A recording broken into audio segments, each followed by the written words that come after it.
Alrighty, guys, welcome, one and all. This is your host, ID Chester.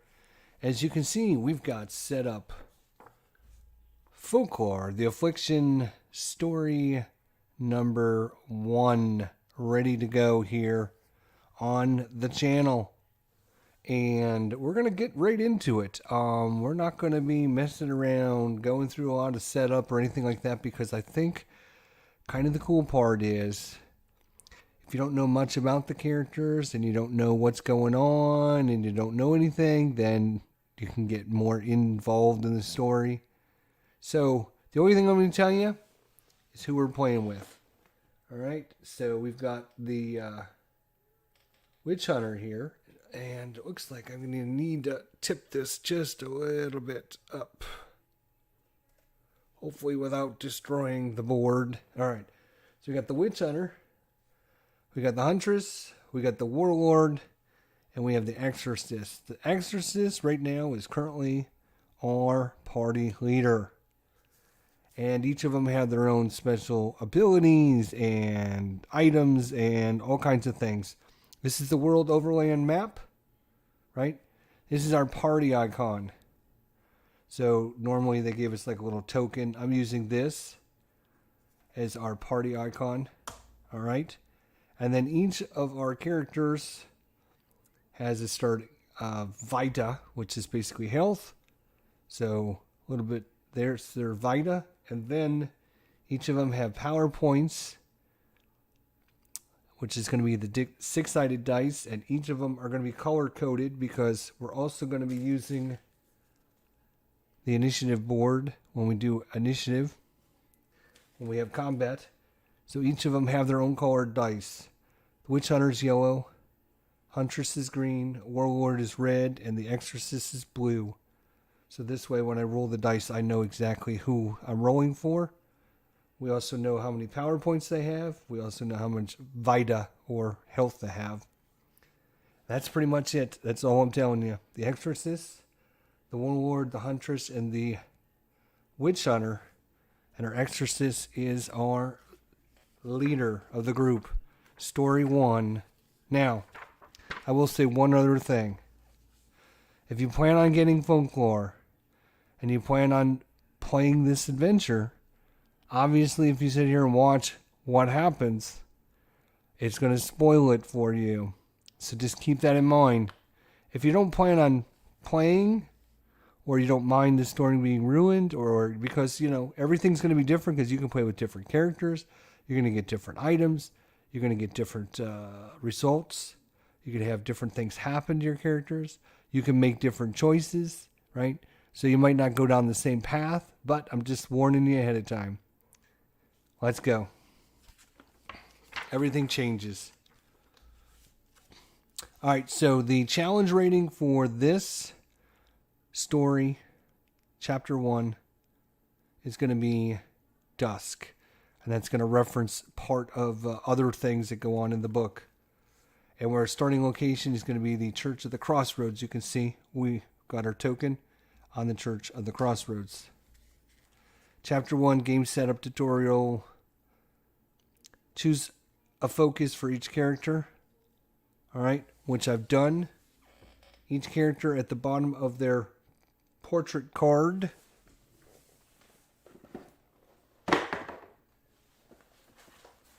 Let's see if I can find one here. What the hell did I do with them? I was looking for a spare one. Where are the extra ones? They're in here. They're going to be in here somewhere.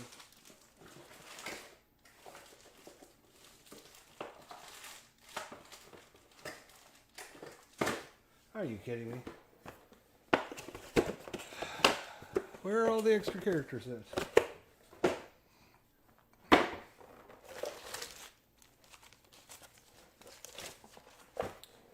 Alright, I found an extra one. So, they come with this little booklet, right?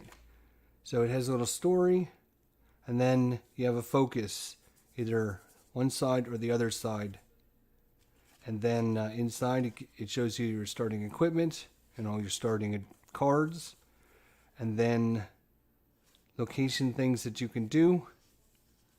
And then on the back, like your advancement tree on the back of your token card. So this is saying, according to the book, hey Richard, how you doing, buddy? To go ahead and pick a focus. So we picked a focus for each of our characters. I've got the character sheet basically hiding the one that we didn't accept. So actually we accepted the left, and then for the Exorcist, we actually selected the right one. All right, so chapter 1 begins, character 1 begins as the leader. We talked about that. That is the Exorcist. Leadership changes whenever there is a transition within the story, such as setting up a new map, or leaving one, or traveling on the world map later. More on this later. So we're just basically going through this is going to teach us how to play. All right, here we go. Strap in, ladies and gents. The arrival. You have traveled far, entering a territory of mountains and hills and forests and ancient paths. As you near your destination, an oppressive veil descends as the sky becomes dim.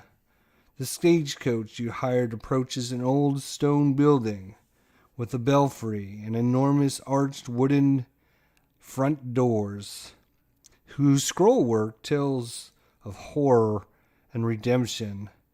The coach rolls to a stop, and you exit to stand before the Church of the Crossroads. The church is an age-old monument and gateway to an ancient mountainous territory. As you near the wooden doors to head inside, you hear the sounds of struggle from within. Entering the church, you see an old curator cowering at the hands of a highwayman. The highwaymen are ragged and filthy, with a dangerous edge of desperation. They demand food and valuables. So, we'll find out. We're going to find out how to do skill checks. So, skill checks. And it gives you a reference in the rule book. At this point, the group must make a skill check. In this case, one character may try to pass speech 8. We're going to roll a 10-sided dice and add any bonuses for their speech shown on the character's skill. If the result is 8 or higher, they have succeeded. Right? So, let's look at speech. Does anyone have speech? Our Exorcist, +1. He's the only one. He's the only one. So we're going to... The Exorcist... Well, it makes sense. We arrived at the Church of the Crossroads. The Exorcist is going to speak up. He's the party leader. He tells these brigands, leave them alone. 7 + 1 is 8. Yes. 7 + 1 is 8. If the result is 8 or higher, they succeeded and chased the highwaymen away. Success. You exert control and ask them to leave. They realize the curator is not easy pickings and decide to take their trouble elsewhere. Gain a boon. So we gain a boon. What is a boon? You might ask. That is a great question. If we failed, we would have to skirmish them. And then there's rules on how to skirmish. We'll have to come back to those later. But we gain a boon because our exorcist held up his holy magic item and shook holy water on them and scared them away. Now we got to find boons. I don't have a boons. Gain a boon. What is a boon? Boon, boom, boom, boom, boom, boom, boom. Page 30, the boon tokens. Let's find out. We have to draw a boon token. Boons are awarded to receive during a story. They give you one-time boosts. They're much needed. So they're little brown tokens like this. All right. So here's a bag of boons. I separated these earlier. So I'm just going to randomly shuffle these up. And I'm going to draw one.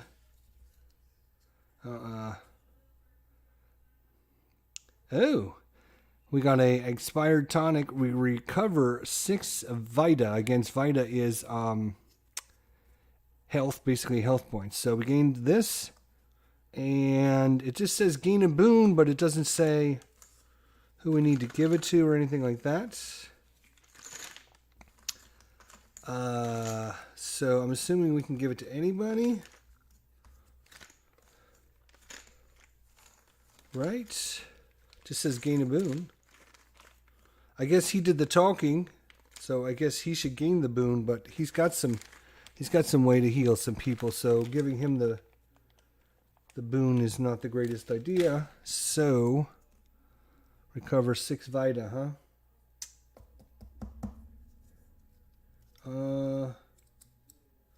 Let's give it to our warlord. He passes it over to the warlord. He says, my friend, you might need this more than I. So our warlord, he's going to be up front. He's going to be doing a lot of the fighting anyways. So, all right, so we don't have to skirmish these guys. If we scare them away, let's move on. All right, skirmish tutorial. Right, okay. The curator thanks you for driving the brigands away and for saving the church from being burglarized. He explains that this area has begun to attract an unsavory element. But there are calamities far worse up to the north. He says the priests received this a few days ago. He leaves immediately to investigate without warning. He lifts a covering from a table, revealing a bloody mass of fur and flesh. So now we have another skill check. This is Nerve 4 for all characters. So we need to roll a Nerve 4. You study your resist your urge to become sick. So we'll start with the Exorcist. He needs to roll 4 or higher. He does not. Your stomach lurches at the sight and smell of the dead creature. You realize that this is not the corpse of some ordinary animal. Unable to contain yourself, you throw up what's left of your last meal and lose 2 Vita. So he's down to 20 hit points. Warlord. He passes. The Huntress. An 8. It passes. And a 5. So the only one was the Exorcist. Okay. He's a little squeamish, obviously. All right. Here we go. Hello from Sweden. Magnus. What's going on? All right. So we did the skill check now after recovering from the shock of such a disgusting sight. You examine it more closely. It seems unnatural. The curator explains that wolves have been seen devouring people in the north. A group of Ostelink hunters tracked this one down. But no matter how many arrows and spears that pierced its flesh, it would not stop moving. They brought it here to the alchemist first, believing it was bewitched by some evil curse.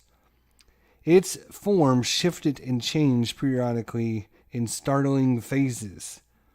It only stopped after that stone was removed from its stomach.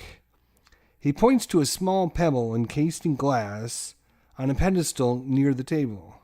Neither the priest nor alchemist knew what this is, but they fear it is related to the source in the trouble in the north. Go to Osterling to seek out the missing priests and investigate for the people where they found this creature. It is of dire importance that you find the wolf beast's lair. There are a few coins to help with your journey. You are welcome to rummage through the cellar and see if you can find something useful to take with you. Return with news once you have found the priest. And then, of course, we have attention, attention. Each character receives 1 coin from the curator. And then we're going to draw 2 item cards to find out what else we discover in the church's cellar. And it's up to us to decide which character receives the items. If we can't decide, we would roll a dice and determine it that way. Outside, a stagecoach is waiting for us, which hastens our journey to the village of Osterlink. So we are headed to Osterlink, which is up here. We are down here. But before that, we get money. Money, money, money, money, money. We get 1 coin. 1 coin from the curator. All right.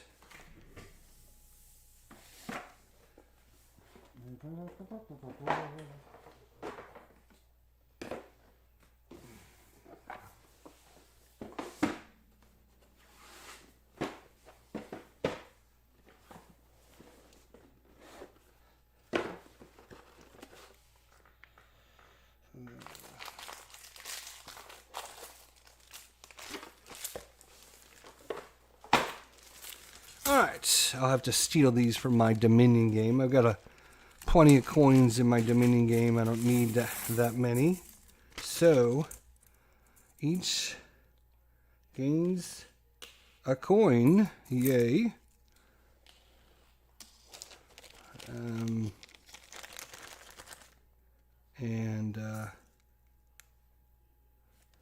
Actually, you know what I might do is not use the round ones. They look a little off with the other ones, so we won't use the round ones. We'll use these. Here we go. 1 for you, 1 for you, 1 for you, and 1 for you. All right. There we go. And these can go back in the Dominion box.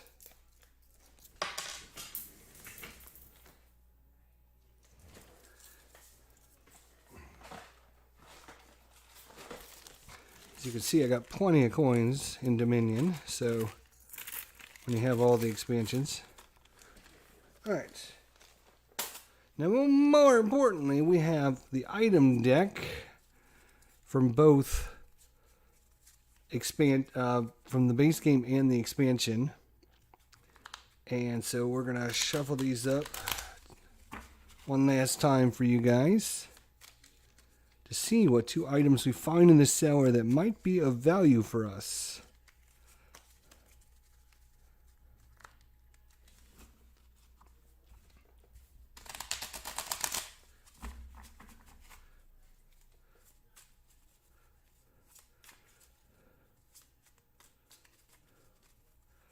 All right.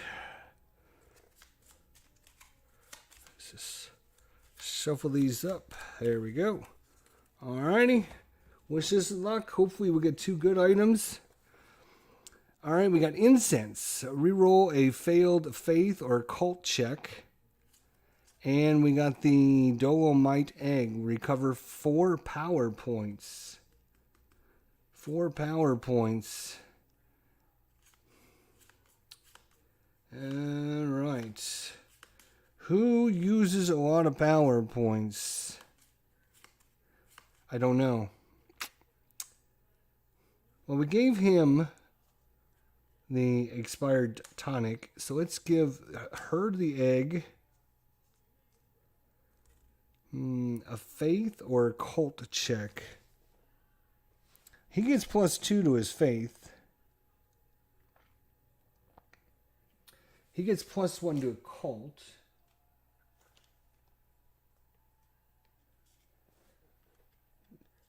And he doesn't have either one of these.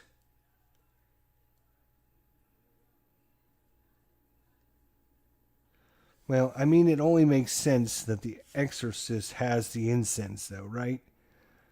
I mean, let's be honest. It only makes sense. So we'll give him the incense. All right. So we find those items in the cellar of the church. We found he gave us some coins, and now we are headed on the world map. All right. We got to travel to Osterlink. All characters gain +1 stride on this journey. Due to the stagecoach, leadership would now switch to character 2 since you are transitioning from a narration to a world map. Pass the leader token with the day side showing. When character 2 passes the token to the next character, they flip it to the night side. Pass the leader token to them with the day side showing. Okay?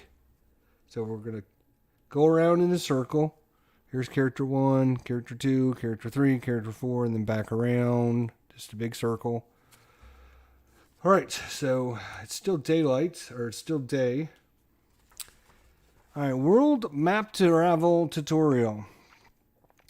Characters travel to locations by traversing the world map.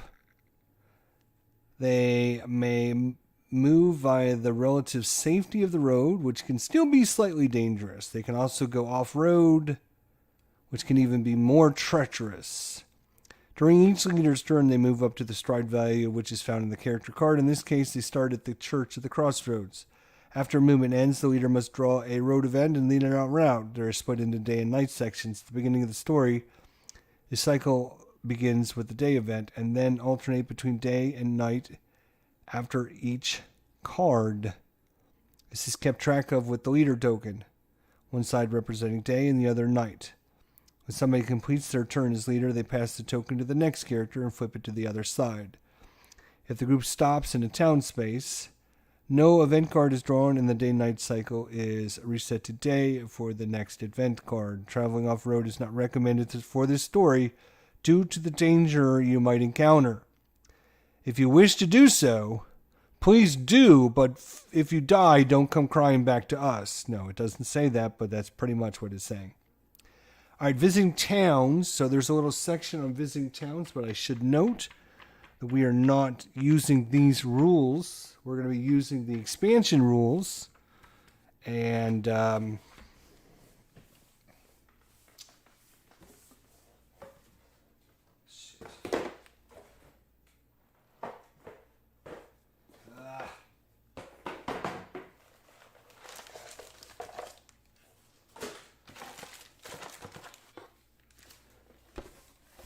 and when I talk about expansion, I'm talking about the Folklore, the Affliction, Fall of the Spire expansion. So if you, when I talk about expansion, so in that expansion, it adds a bunch of stuff to it, including a super cool town deck.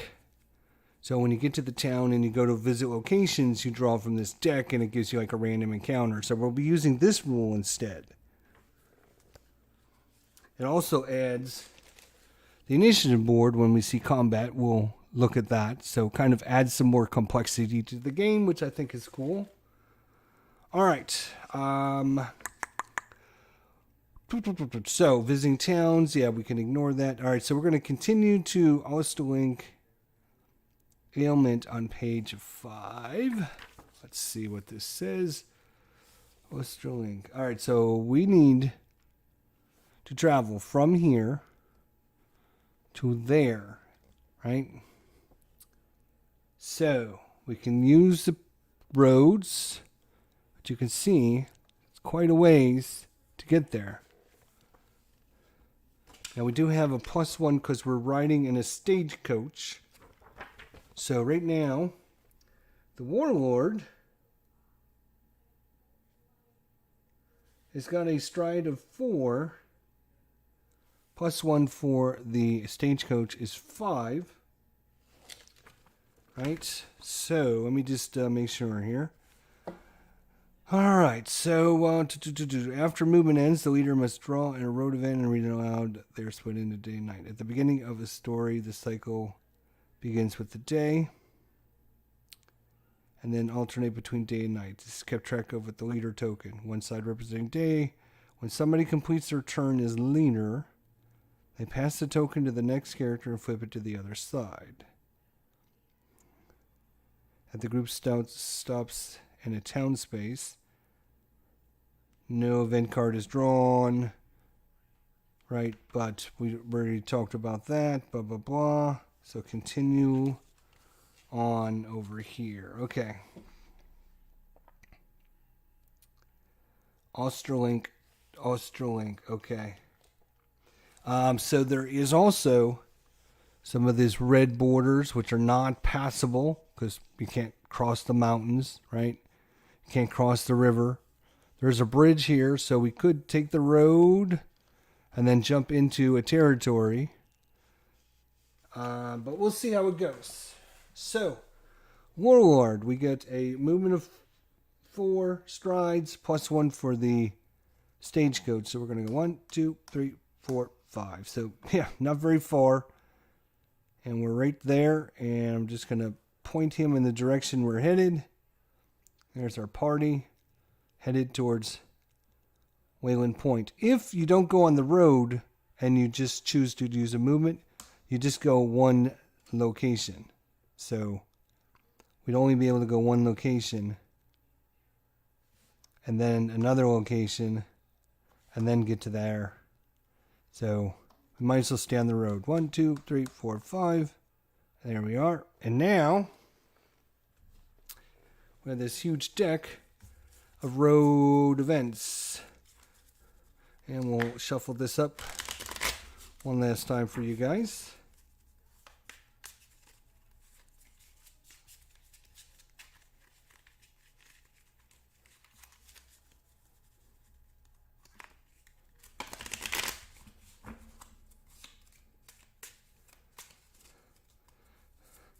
Alright, I'll probably need this deck, so I'm just going to leave it out a little bit. And we'll cut it one last time. There we go. Alright, so we have a road event, and it is day.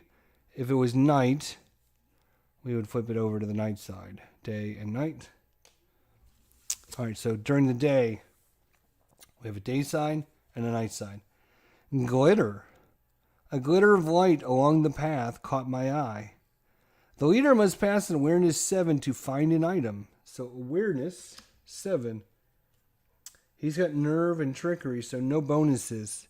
But if he's able to find this, maybe we can find an item. Let's see. Does he see an item as we're traveling along? 7 or higher. Yes! Oh my gosh. We are the greatest ever. Alright, let's see what he found. He found an oil of exorcism. Are you kidding me?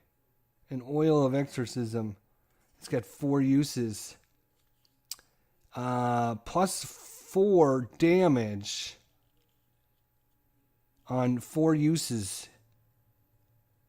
Or you can throw it for 2d4 of damage. Wow. So an extra 4 damage.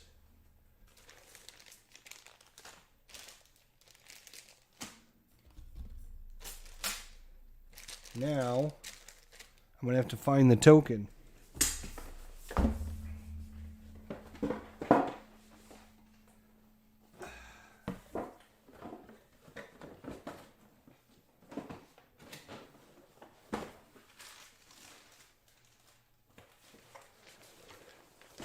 That is a oil of exorcism, huh?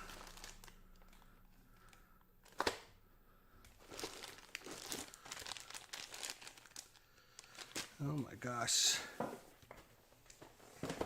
Well, we don't quite need it yet. I mean, I don't necessarily have to have the little token. I can just put a die on here. And who are we going to give this to? Wow.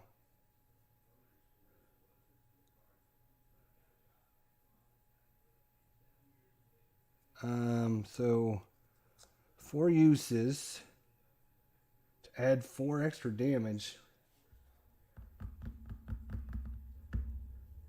Huh. I think we're going to give that to our Warlord. Our Warlord's kind of our tanky melee fighter. Our Exorcist is kind of our cleric healer type person. Our Witch Hunter is kind of our ranged rogue. And then our Huntress is kind of our, I don't know, kind of fills a couple roles there, I guess. So, yes, good job. Great job, actually. So, congratulations, crew. We found an item. We stopped. We picked it up. We found an oil of exorcism. I'm assuming it comes full. Doesn't say it doesn't. I would say that it would come full. Why else would I pick it up? I could refill it.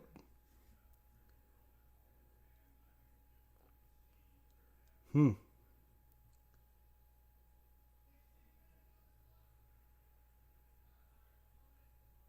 right. Well, let's move on. Day number 2. 1, 2, 3, 4, and 5. So we end up at Wayland Point. And if we needed to go and do anything in town, there's different locations that we can visit. And then we would draw our town events based upon the locations we're going to visit. So it would go to night time here, but we're going to spend the night in town, so we don't have to worry. And we're not going to go visit anywhere particular, so we're not going to draw a town event.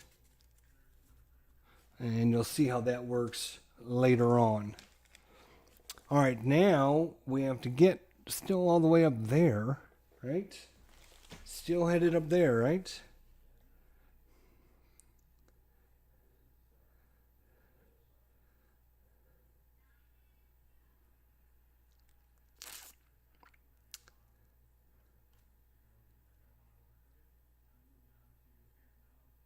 Okay, during this story, only the physician and the gypsy caravan services are available in the town of Oosterling during this story.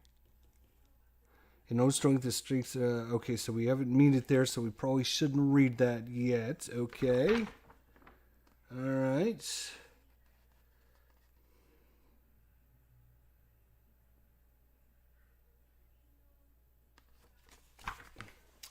And there is some... I haven't showed you guys these, but there is some special cards that show you like status effects, positive and negative, adventuring, what you can do when you're adventuring, skirmishing, what you can do, encounters, characters and ghosts and what they can do, and encounters, creatures and afflictions and what they can do. And then we have the town services. So when you're in the different towns, how many services you can look at and what they have and what it costs. So like, for example, if you want to go to the chapel, you can get blessed. It's going to cost you 5 coins. Or to get some holy water with 10 coins or whatever. If you want to go to the inn and drink, you know, there's different costs for things. So that's the different areas in the town you can go to. But we're not going to go and do anything, so I don't think we need... we would sleep, right. So we go to the inn and sleep, and we recover all of our power points. And all of our... I gain 3 Vita. Well, the only person that's lost Vita is the Exorcist, so he's going to get back up to his maximum Vita, because we're just going to hang out in town. We'll sleep the night, and then we leave in the daylight. 1, 2, 3, 4, 5. All right, so our huntress is now our leader, and she's got a cool little ability. As part of her focus. She's able to hunt for food, so she can heal somebody 2 Vita points whenever we're in the world and she's the leader. But right now we don't need that. What we do need is a road event, because we're on the road. Here we go. All right, it is the sandstorm. All right, we're during the day. A woven basket laid half buried in the sand. As we converge on it, the wind picks it up and created a sandstorm. The leader must pass an ecology 5. And she's got no bonuses for that whatsoever. And that is a 3, so she failed. From the center of the storm comes a nightmare. Skirmish with a naga. Oh no, we're going to have to fight a naga. So a sandstorm starts. It was a trap. It was a trap. We went over to investigate. See, we saw. Now this makes thematic sense, right? Right? We just, on our first journey, we saw something flashy. We went over and picked it up, right? And so then we went to town, and now we're doing the same thing. Oh, we saw something. It was a basket, and we went over to investigate it, and guess what? It was a trap. There was a naga hidden inside it. Makes great thematic sense. Let's see. Let's look at the naga. If you do not want a spoiler, I would advise you to not look. Oh, you know what? It's going to be in the expansion pack because that was an expansion card.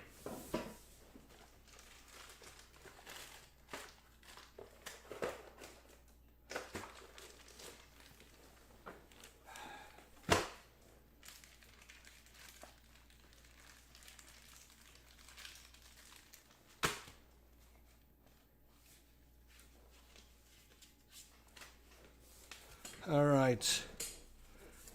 I figured if I'm going to use the expansion characters, we'll use the expansion cards. Might as well, right?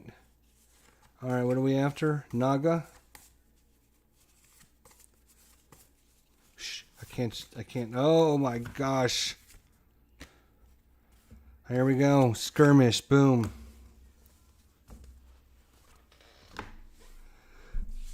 All right, so skirmishing, one of the cool things about folklore is they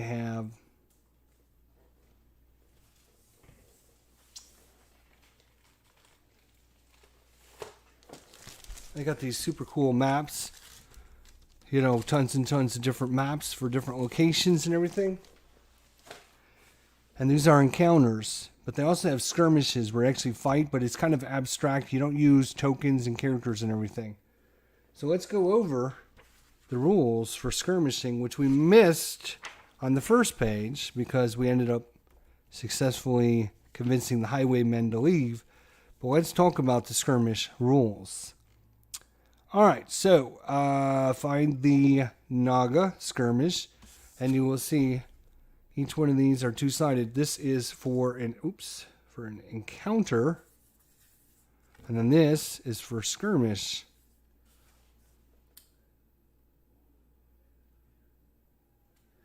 Good Lord, you're a glutton for punishment. I can barely manage 3 characters at a time.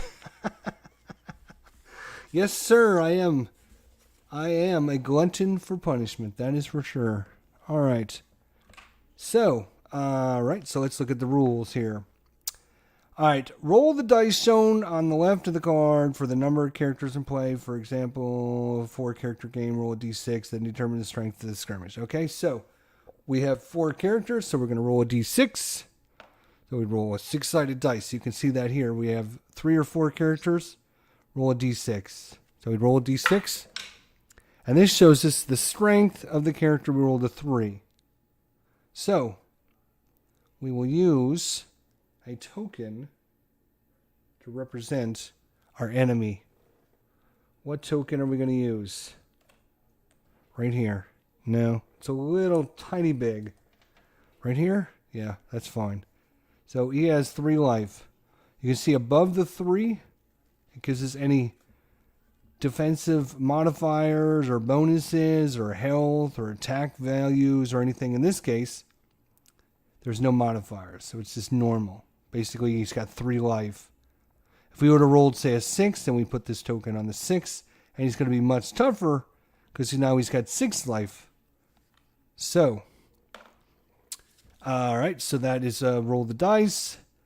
Place a marker on the skirmish counter at the bottom of the card for the roll you made that tells you the modifier that applies to the rolls. All characters must decide to either attack. No. Just put it back in the refrigerator. I'm not going to be ready for a little bit. Thank you, though. I was just going to help you. Okay, sorry. So you must decide whether you're going to attack or defend. The controller rolls the creature's attack dice and applies all modifiers from the skirmish counter.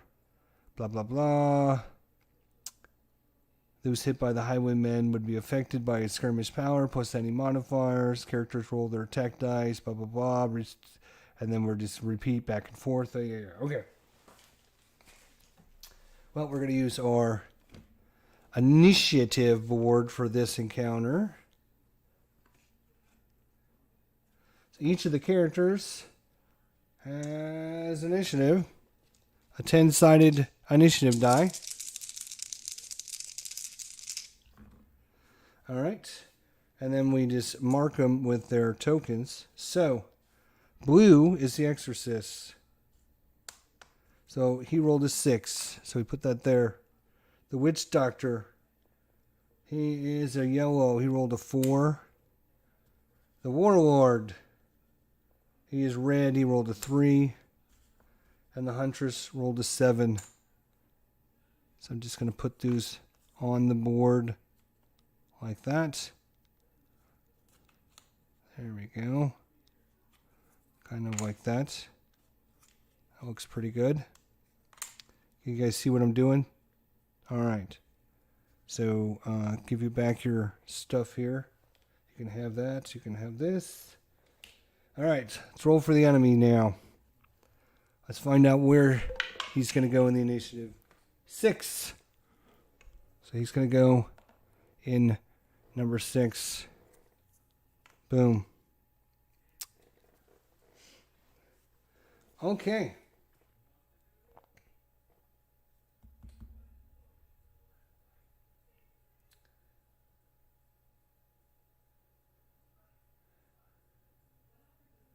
Alrighty.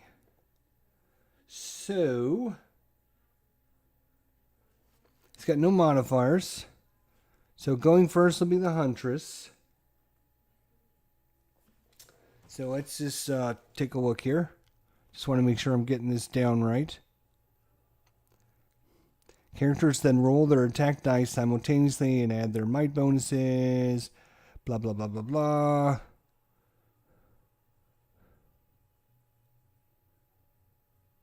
Okay.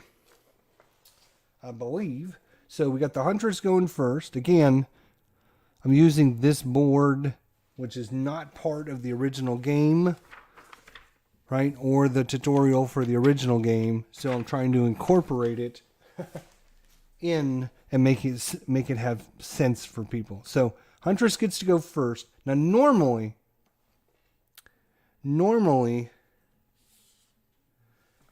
yeah, I guess we will do it. So there's also these 2 special cards.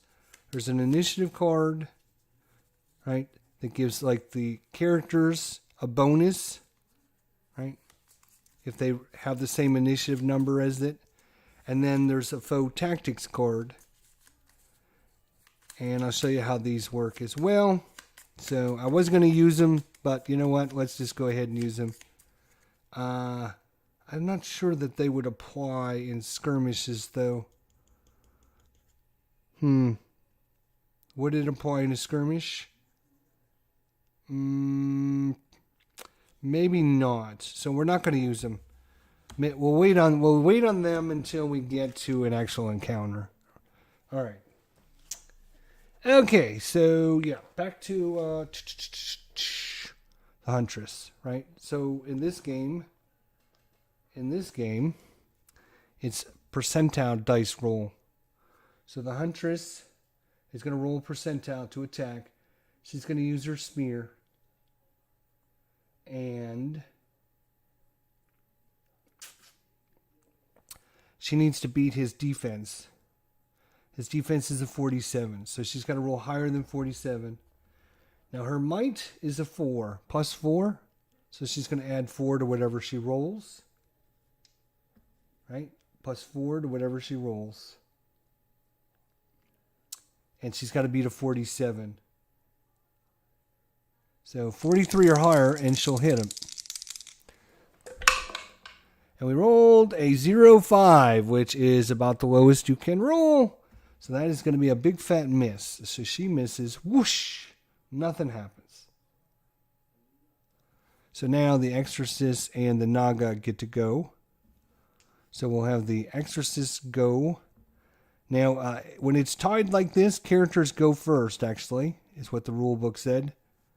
So the Exorcist does get to go first. He has a... What is this thing called, actually? An aspergillum.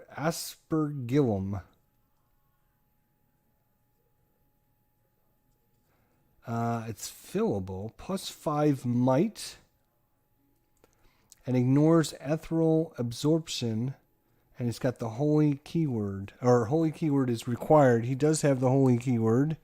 As you can see right there, it says holy. So +5 might. He's got +4 there. So +9 to his attack. Again, has to get over a 47. Hopefully I'm doing everything correctly. And he rolls a 42. Oh, this is going to be close. That is 42. This has +5 might. This is 4. That's +9. So 42 +9 is 51. That is higher than 47. So he is hit. He is hit. And I don't think... I could be wrong, but you don't roll for damage in a skirmish. Like I said, it's kind of abstract. I think you just, if you hit him, you just remove like 1 level. I believe. Right? Yeah, reduce the skirmish counter by the number of successful attacks made by the characters. Right. Unless you roll a natural 100, which is like a critical hit, then you reduce it by 2. Right? Okay. So then he attacks. And he...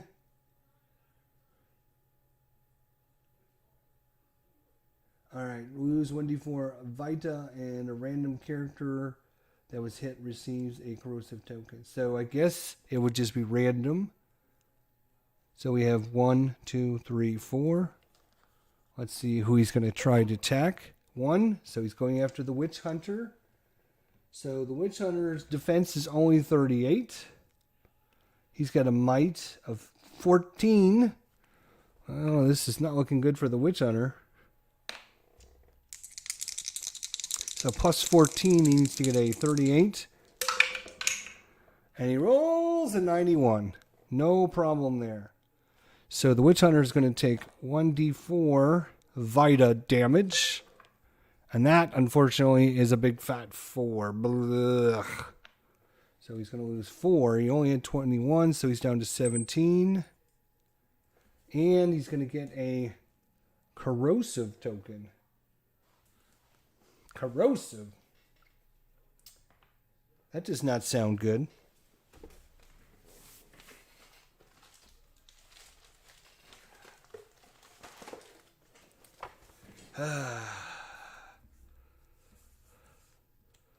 All right.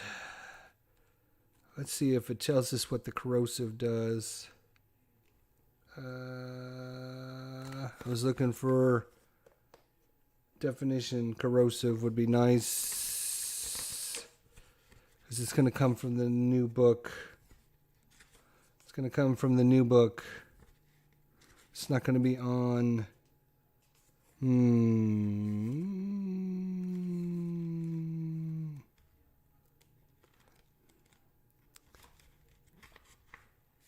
No, these are all story moments.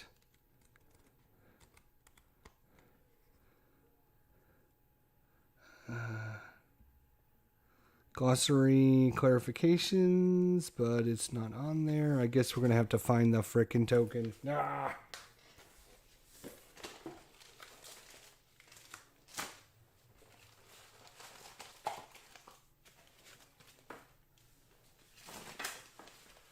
Oh, my goodness. Yes, there's a lot to manage in this game, but God damn it, we're going to do it, so...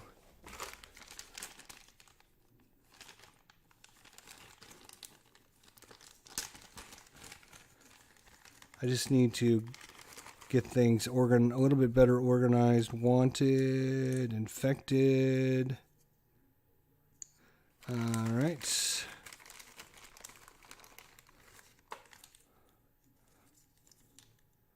Holy water.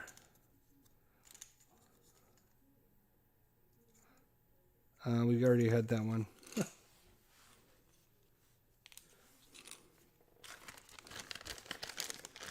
Yeah, I was hoping to get the token just so I can figure out what the hell corrosive does. It probably does like damage over time or something, but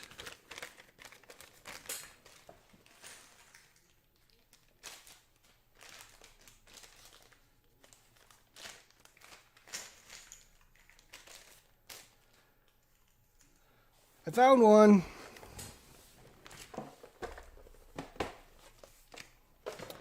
All right. So in between this episode and the next episode, Daddy's gonna sort some counters out, I guess. Corrosive. Lose 1 Vita for 4 rounds. Okay. So basically he's gonna lose a Vita every round. All right, so that was up here. So Witch Hunter gets to shoot him now. Shoot him back. Shoot him in the face. Let's go. Boom. 0-8. That's another big fat miss. Boy, our guys are horrible. And last but not least is the Warlord down here. I think he was on the 3 before I moved everything. The Warlord. He's got a right.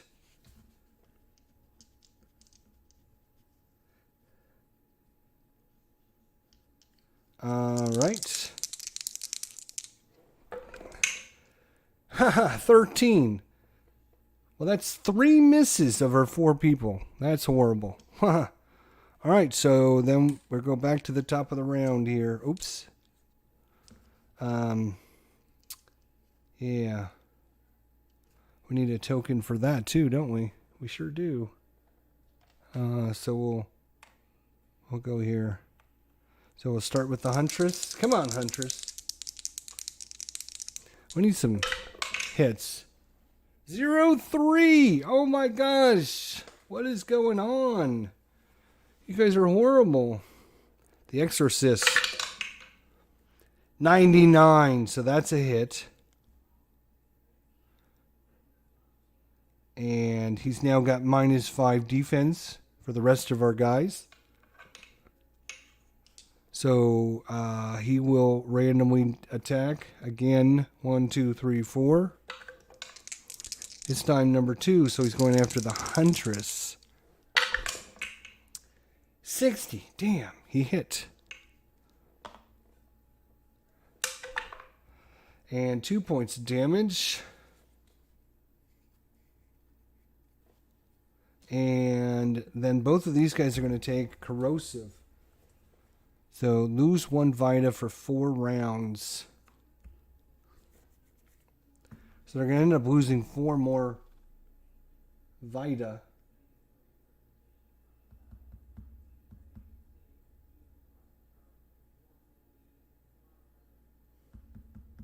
Okay, well, the Witch Hunter. We only need to hit him 1 more time and kill him. So the Witch Hunter. Come on, Witch Hunter. 70, yes. That should be enough. So that was actually his second shot. So I'm going to take 4 more damage from the corrosive. 1, 2, 3, 4. He's down to 13. And 1, 2, 3, 4. So it took us 2 rounds to kill it. It ended up hitting both of our Witch Hunter and Huntress, putting it in corrosive damage, which is just eats your skin away. Huh.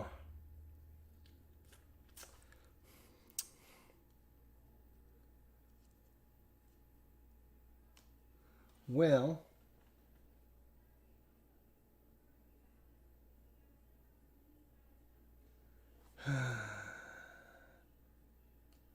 She's going to spend a power point. Oops, going down to 4 power points. And she's going to heal herself or an ally 1d6 plus 1. So she's going to heal herself 1d6 2 plus 1d6 plus 1. So 2 plus 1 is 3 points. So she's back up to 20. That's not too bad. Her maximum is 23. He's severely hurt, though. He is pretty hurt. So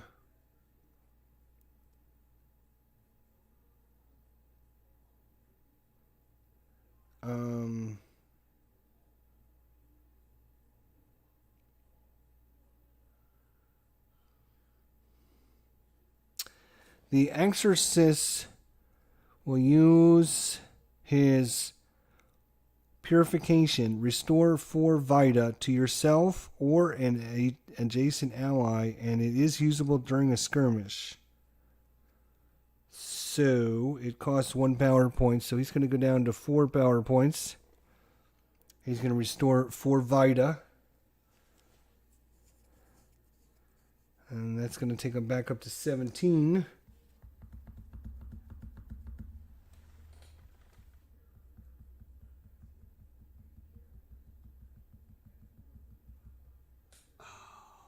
Yeah, I got to look at.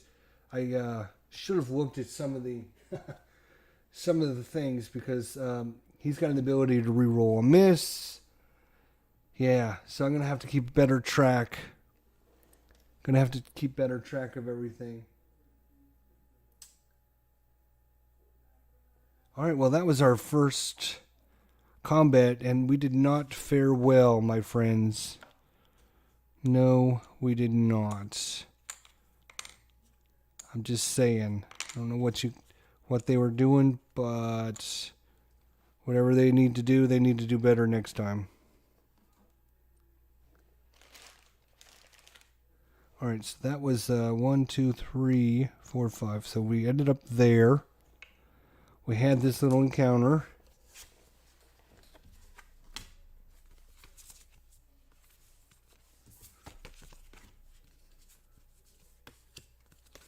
And now, this is going to go to the witch hunter, and we're going to go to the knight. So now we have a choice to make, my friends. We can either continue along the road, and I'm going to move this out of the way so you guys can see. All right, it's going to take us 1, 2, 3, 4, 5. 1, 2, 3, 4, 5. 1, 2. So it'd take us 2 more days on the road, 3 more days to get to there. And then 1, 2, 3, 4, 5. 1, 2, 3, 4, 5. That's 2 more days. 1, 2, 3. So it's basically 5, 6, 7, 8, 9, 10, 11, 12, 13, 14, 15, 16, 17, 18, 19, 20, 21, 22, 23, 24, 25. So it's 5 turns away. As we're going 5 a turn, it's going to take us 5 turns to get there. The other option is we do 1, 2, 3. But 2 of them would be in the wilderness. Much more dangerous. But we could do it. We could go 1, have an encounter there. Cross the bridge, have an encounter there. And then the next day, 1, 2, 3, and we're in town.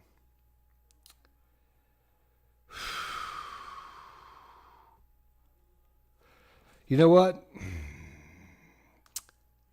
As beat up as we are, we might as well just go to town and rest. So we're going to slow play it. We're going to slow play it. We're going to slow play it. All right.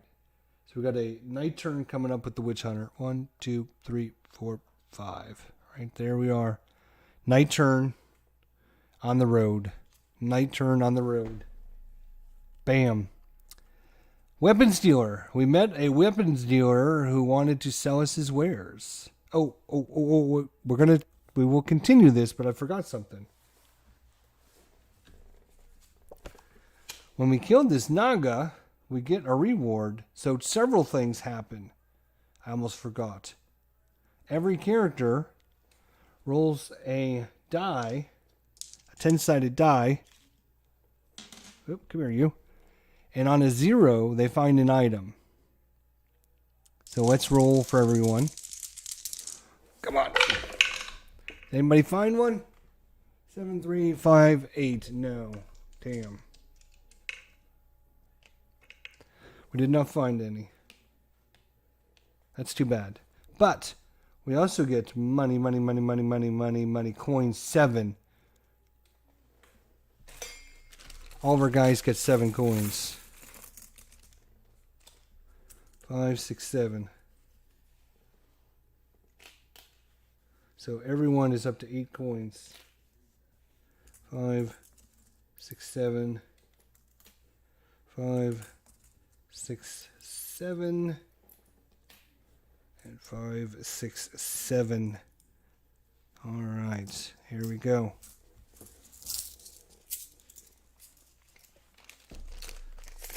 So,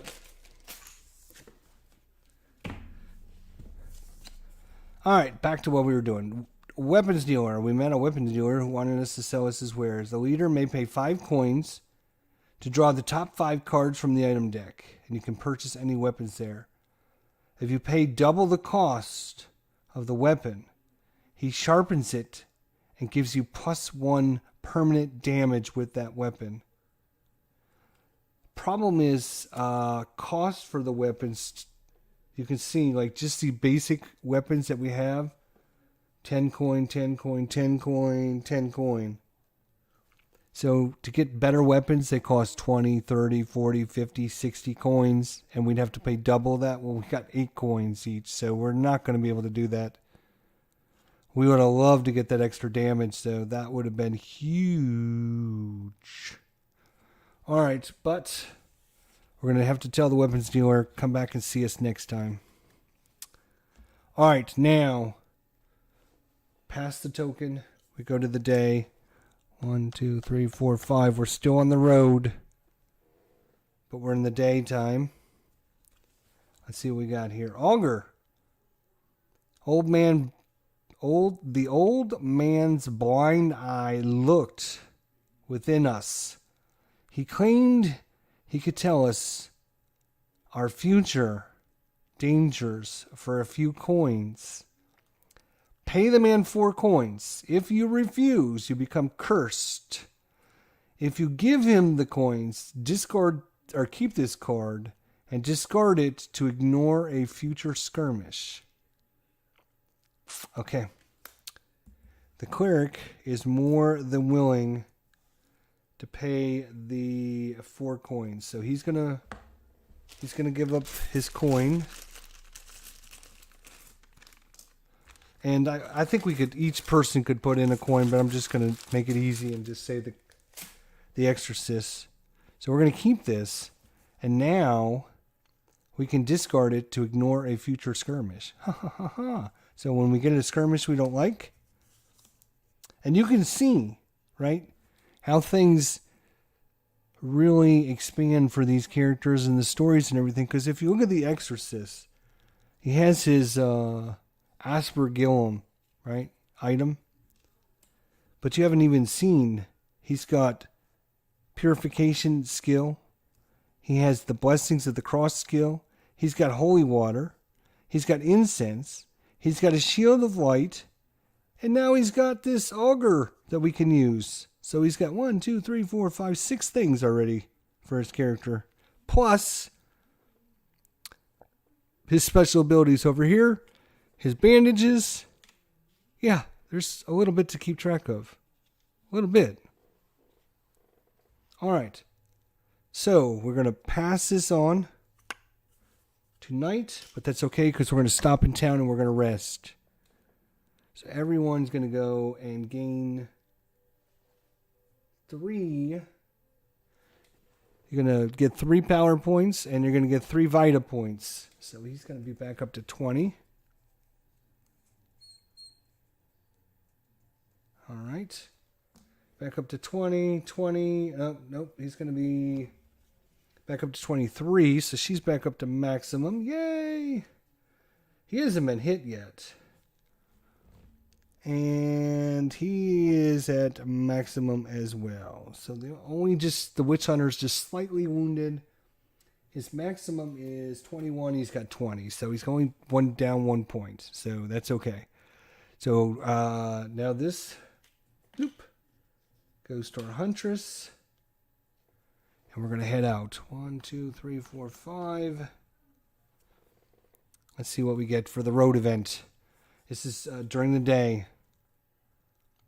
A man in the tinkerer's wagon introduces himself as Alexander. His family trade was cutlery, but for a coin, he would tell you your future, okay?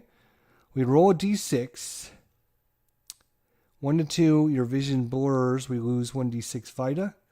Out of 3, the spirits take offense to you trying to seek your fortune. To seek your future, and we become cursed. On a 4 to 5, good fortune, draw an item card, and on a 6, luck smiles, we gain a boon. So it is the huntress is the current leader.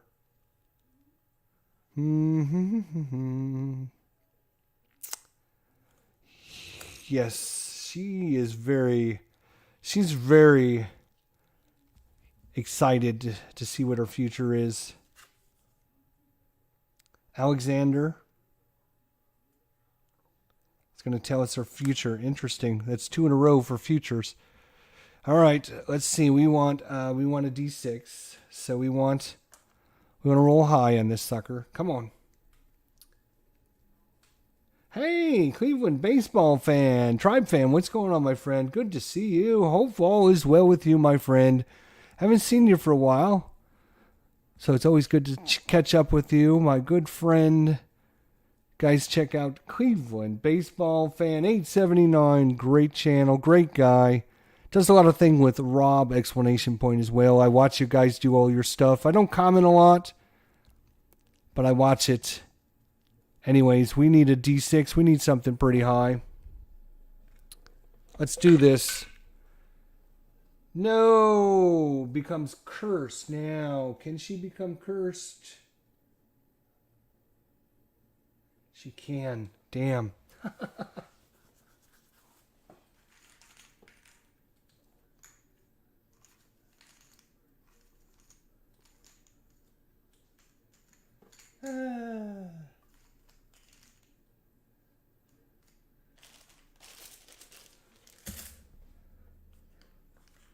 All right, I am not going to spend all day remembering that she's cursed.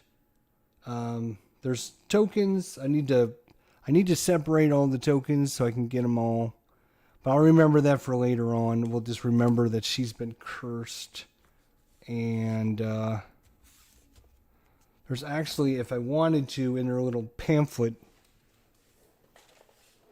right, in your little pamphlet, you could open it up and, oh, no, you can't. I thought it had does not have all of the, okay.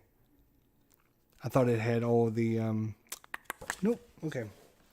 Yep, can't do that. You need to get the little token out, but I'll remember that. Okay. So now this goes to nighttime, goes to the witch hunter. We're going to move another 5. 1, 2, 3, 4, 5. We're not quite to town yet. Not quite. We got another night. Come on. Let's hope it's not too bad. Oh, no. Vampiric mist. A blood-red mist wound its way down the dark path ahead of you and engulfs us, filling your lungs. All characters lose 2 vita, and then roll a d10. On a 1, they are bloodlusted. Okay, so all characters are going to lose 2 vita. 18, 21, 20, 20, and now, if they roll 1, they become bloodlusted. This is why I got these colored dice, because it's going to definitely speed things up. Oh, somebody got a 1. It's the Exorcist. Guess what? The Exorcist has a special ability. He's most holy. Oh my gosh, check this out, guys. Check this out. Right? The Exorcist. Come here, you. Come here. Look at his special ability. Most holy, your Holy Spirit resists corruption that would normally affect lesser men. You are never affected by bloodlust. Ha ha ha ha. Excellent. So the blood tries to soak in and our exorcist resists it. Yes. I'm just going to actually use these dice and keep them here because there we go. And he was the only one that rolled a 1. So everyone lost 2 Vita and no one become bloodlust. That is awesome. Great thematic sense there. Now, guess what happens? 1, 2, boom! We made it to town. This goes to the Exorcist, and it goes to Day.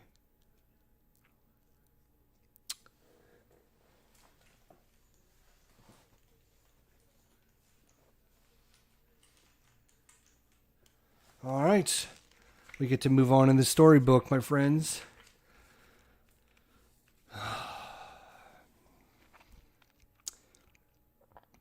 All right, we can only use the physician and the caravan services. In Osterlink, the streets are deserted with the exception of an occasional townsperson hurrying home or a drunk vagabond sleeping in an alleyway. The few villagers you see scurry on their way, pausing only to regard you with curious stares. You raise your arm and call out a friendly greeting time and again, with only quick, averted eyes as a response. It doesn't take too much to sense that something is wrong. You catch sight of a street urchin eyeing you from a side alley. Unlike the rest, it seems her curiosity is winning over her caution. You wave her over, and she hesitantly approaches. When you ask her about the town and why everyone seems afraid, she looks nervous and says, "Many people are worried because of the strange things that are happening. It is worse in the countryside, and a lot of the farm folk have come into town. The inn is completely sold out."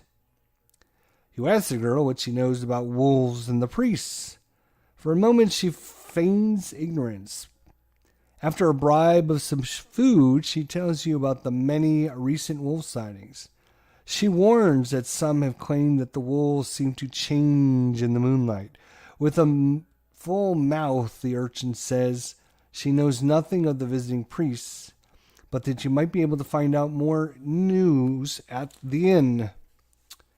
All right, so choose your path tutorial. There will be times when the group will have to make a choice, such as right now.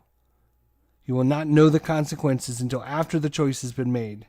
Follow the instructions on the dialogue box and then continue the story. If instructed to read a story moment, it is not required to share the reading with the rest of the group, although it is usually wise to do so. Choose your path. So here we go.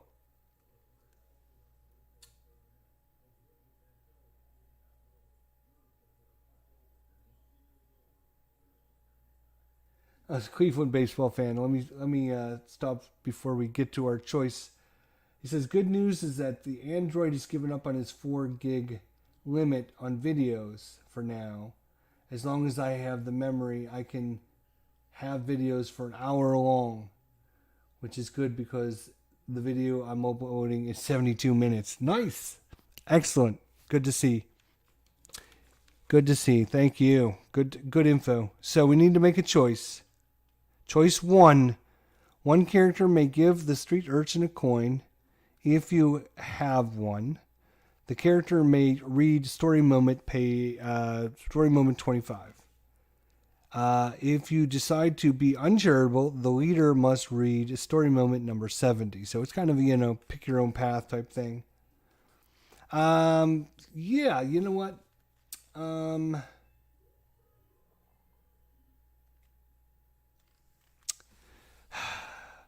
You know what? The huntress, right? The huntress feels sorry for the little girl. She's got that motherly instinct thing going on. So she's going to give up a coin.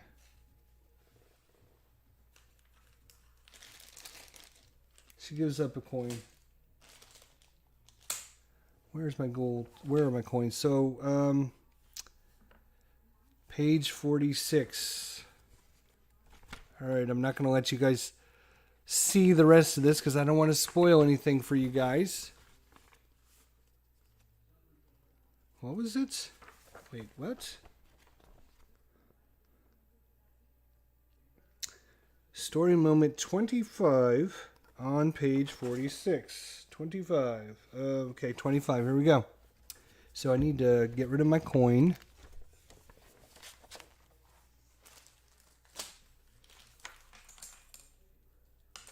Here's the bag. I couldn't find the bag. I wanted to make sure I put it in the bag.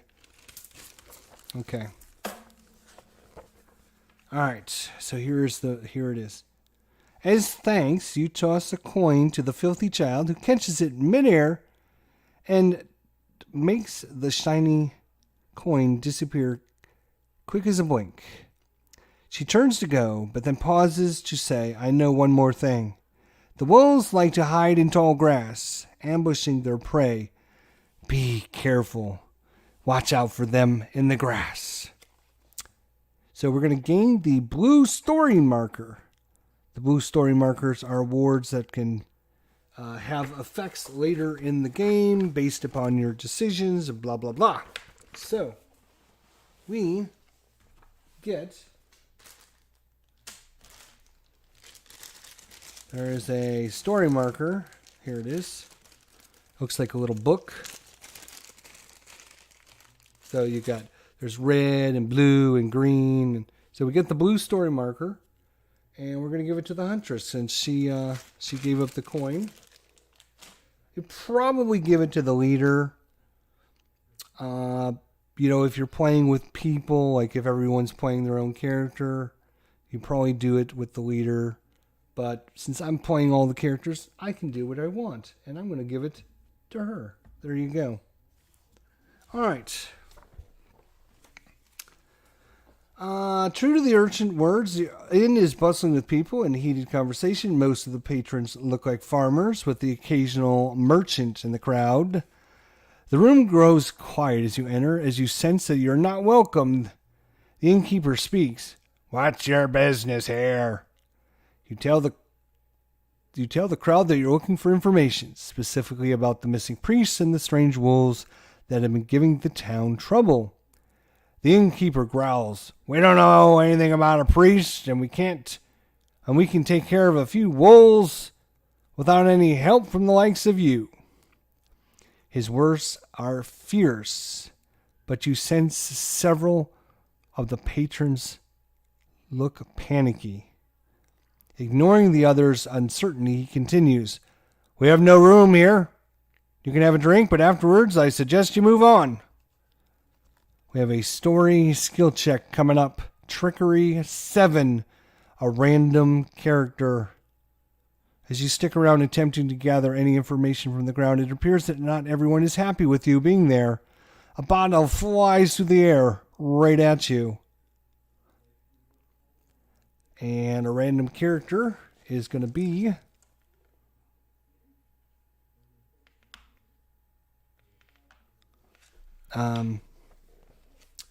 So it's going to be number 3. So it's going to be the warlord. He needs trickery. Oh, he gets a +1 to his trickery. Isn't that nice? +1 to his trickery. And let's see. He needs a trickery 7. So +1 to the die roll. 3 + 1 is 4. Not good enough. Failure. The bottle strikes you in the head. Ow, that hurts. Lose 2 points of Vita. So he's down to 18. All right, that's it. Kill the town. All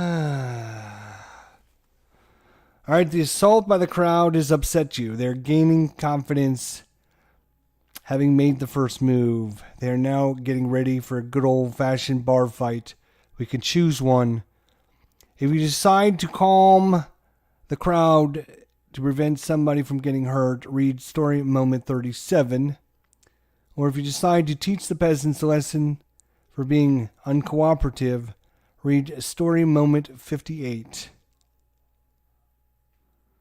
Do we want to try and calm everyone down? Or do we want to beat up all the farmers? I guess we're going to try to be nice. We're going to try to be nice one more time. We're going to try to be nice one more time. We need to calm this angry mob down. Choose a character to make a speech 8. So +1 for our exorcists. Speech. Anybody? Speech? It's going to be the exorcist. Come on, exorcist. He's a blue die. We're going to roll this blue die. +1. Come on. No. Failure. Failure.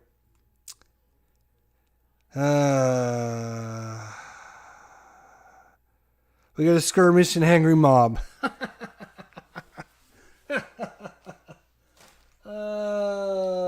It's the bar fight is on. Well, we tried. I tried, my friends. I tried. We have to find the mob.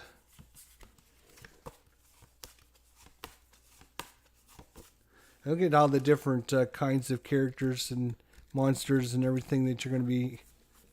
I mean, this is with the expansion too, but look at all of them. There's like tons and tons of them. It's a lot. I have to find.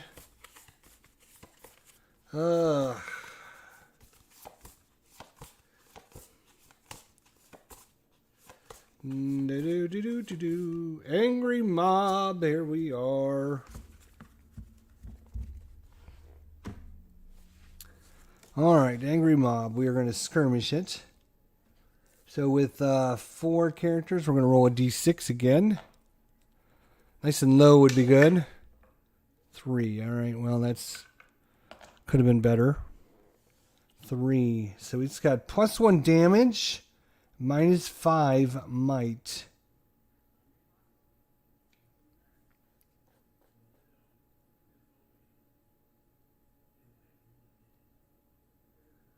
Ooh, okay.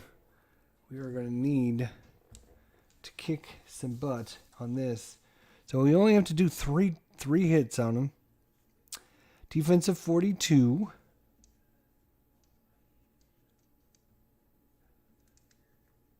I don't think the initiative board works great with skirmishes.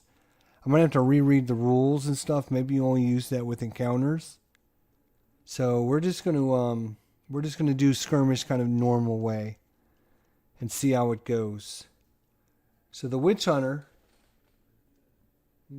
All right, so there's several things that we didn't do the first time that we should have done.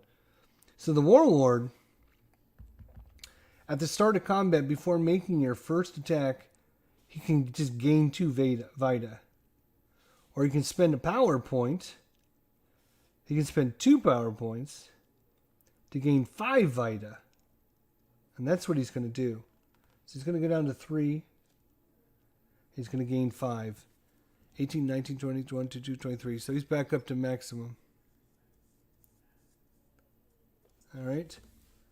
And not only that, he would gain +2 to initiative, and he may attack before creatures during the first round of a skirmish. So the warlord gets to attack by himself, and then we have like a round of combat. So he's got a might of 5. Let's see if he can do some damage here. That's a 41 +5 is 46. Their defense is only a 42. He just hit him. Just hit him. So that's gonna knock him down 1 notch. Nice. Okay.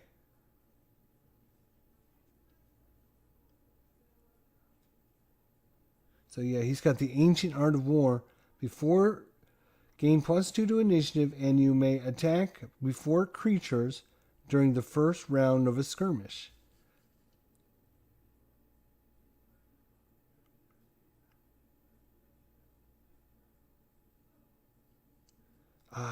I'm going to have to try to figure what that means, but okay, whatever. So now I think we all get to attack them. We'll start with the Witch Hunter.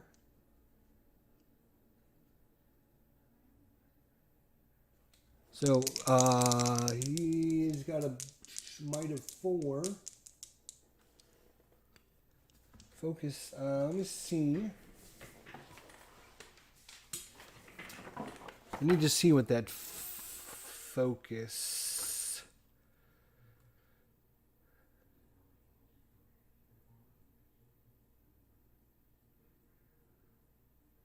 Okay. All right. So the Witch Hunter is going to shoot his crossbow. So it's back up to full. He gets 3 shots with it. So first shot, 84. So that's going to be a hit. Boom. The Huntress.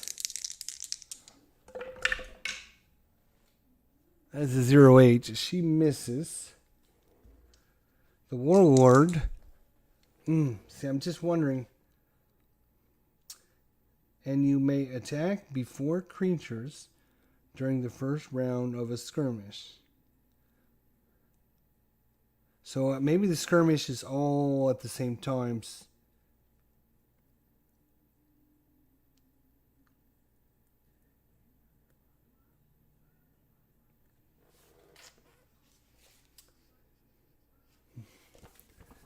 Let me review skirmish real quick because I want to find out.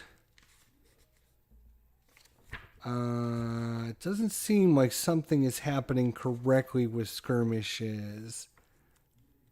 And I'm not sure what's throwing me off if it's skirmishes. Right, okay.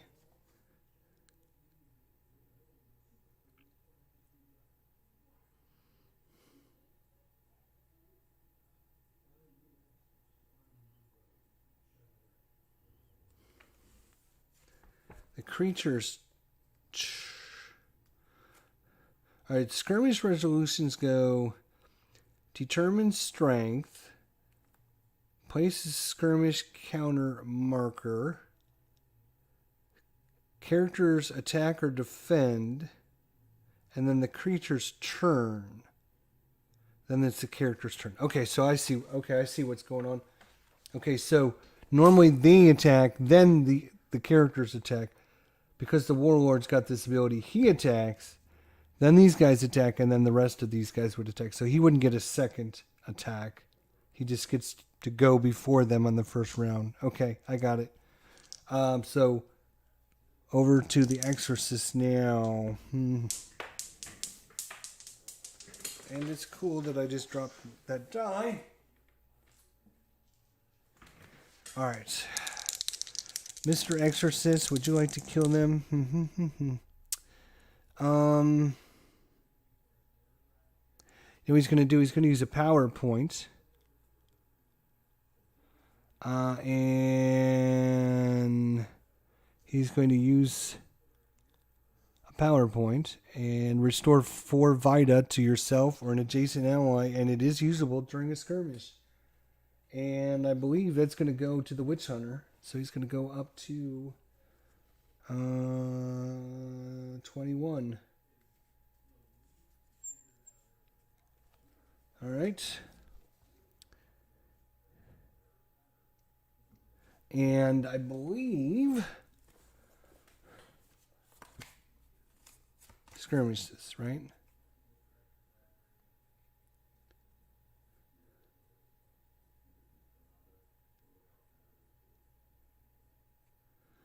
Character's turn. All characters roll the attack dice simultaneously. Blah, blah, blah, blah, blah. Yeah, I think he still gets to attack as well. I think that is... I still think he gets to attack. And Let's see if we can do it. And that is a 70, my friends. That's going to be a hit, and that's going to knock the mob out. Nice. So that's going to do it. The mob should have went first. Well, he goes, then the mob goes. So I need to see who the mob, who they attack, and if they hit. And that is a 1, so they're going after the witch hunter. Let's see if they hit. They rolled a 34. And at dust, they have 0. So 34. His defense is a 38. Yes. That's a miss. So the mob missed. So what should have happened, let's review it for you guys. Apologize. So because the warlord has this ancient art of war, he would go first. Then the angry mob would go. And then the rest of our characters would complete the skirmish. So skirmishing, again, determine the strength. That's by rolling that d6, right? And then you're going to place the skirmish marker. Then each character decides whether they're going to attack or defend. And there's a token, which I haven't got out, which I should for next time. But if you defend, you get plus 10 to your defense and a minus 10 to your attack. And then the creatures would take their turn. Then the characters take their turn. Then reduce the counter. Reduce the skirmish counter by the number of successful attacks made by the characters. Each devastating strike reduces the counter by 2. That's when you roll 0-0. And then we would repeat steps 3 to 6 over and over again. And then get loot. All characters receive the reward listed on the skirmish card and can perform a search for each unique character on a D10 of 10 plus. They find an item. Characters that are forced to skirmish with the group do not yield. Characters that were forced to skirmish with the group do not yield an award. I'm assuming that was kind of a forced one. Let's see what the rule. Let's see what the book says about our story. Maybe it'll tell us whether to draw loot or anything.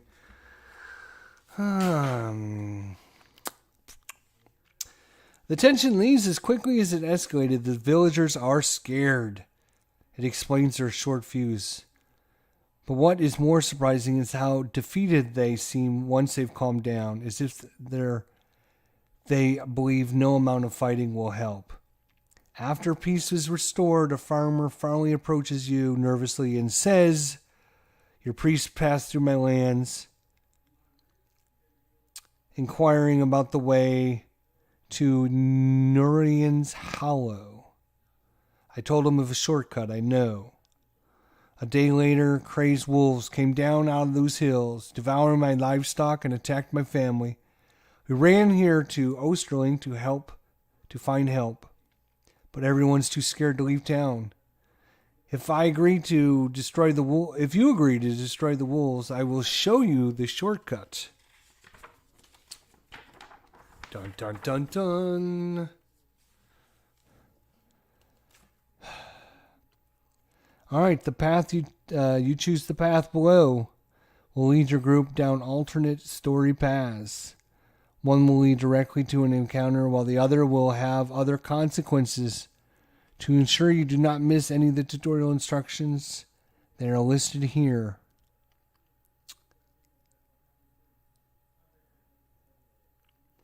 When you enter a map, characters enter adventure mode and leadership changes to the next character. The first thing to do is set up the map by placing the map shown. Then place all objects such as search markers, skill dice, and doors. Next, place all creatures on the map, if applicable. And then finally, place all creatures in the start zone. Character begin in the start zone will eventually leave via the exit zone in order to continue the story. They may also investigate any map features. These are typically optional and do not need to be investigated, but you will be missing out if you don't. Leadership does not change until the characters leave the map. Sometimes, like below, the goals may tell you that you may skip to the transition phase at any time, continuing this story. Encounter combat requires you to battle with the enemy on the adventure map using miniatures and standees. To determine who acts first in the encounter, you must perform blah blah blah, which we're going to ignore because we're going to be using the initiative tracker. Alright, during the character's turn, each character completes their full range of actions in any order. Starting with the leader, they can move, you can act, such as attack, exhaust an item, perform a ritual, or a search. You can use a consumable, you can use abilities, and you can trade and equip at the end of your turn. And then on the creature's turn, the controller moves each creature, if necessary, and attacks. See the turn reference card for specifics on encounters. Choose your path. Can you spare a little time is the question. You decide that you cannot spare time to help him with his woes. If we don't have time, we go to moment 78 on page 51. If we choose to help the farmer, we use story mode 46 on page 48. Are we going to help him? I guess. Moment 78 on page 51. All right. Number 78. All right, let's see what happens. All right, you feel terrible for turning your back on this. Oh, wait a minute. Did I choose the wrong? I want to help him, but I think I read the wrong result. Let me just double check I'm not.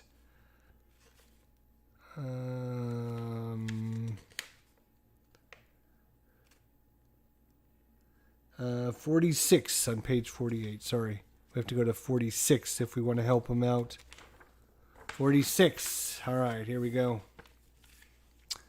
You realize how much courage that it took for this man to step up and approach you and ask for your help. He was obviously nervous, but overcame his fear. It shouldn't take too much time to deal with the few wolves, and the farmer promised to tell you of a shortcut, which will hopefully make up for lost time. So we're going to skip to the farm on page 6. So we're skipping something, and we're going right back to page 6, and we're going to the section on the farm. All right, the farm, choice number 2. The farmer leads you out of town and points to the direction of the fields. There is my land. I ask you kindly to destroy these wolves. It is dusk when you reach the farm. The moon hides itself behind a thick layer of clouds, but the stars are bright, allowing you to see well enough. The quiet atmosphere changes as you hear soft growls. Rabid wolves emerge from their hiding place among the tall grass, sniffing the air, their eyes almost seeming to glow. So primary goals: read the rabid wolves, see the encounter dialogue box. Don't forget to search the bodies. Each character do. All right, here is the map.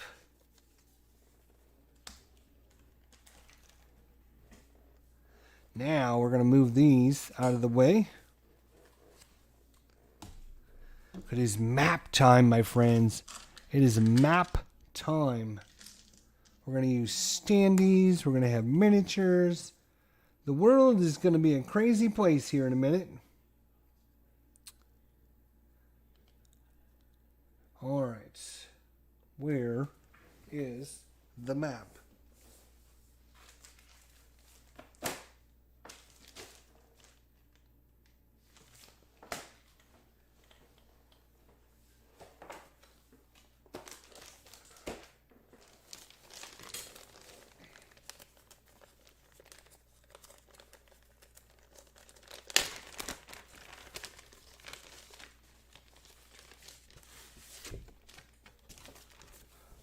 Dun, dun, dun, dun.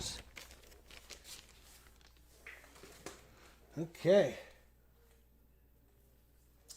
So, 1, 2.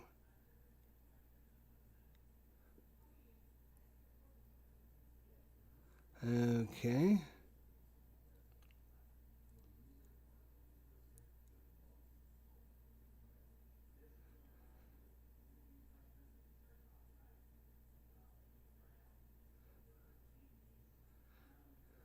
Okay. So, we gotta find the rules now. There we go. Alright, this is gonna be an actual fight. Alright, now we're gonna need the standees, we're gonna need the whole kit and caboodle, folks. It's gonna take us a minute to set it all up. Sorry about that, but I think we're doing, yeah, it's the rabbit wolves. It's not the white wolves.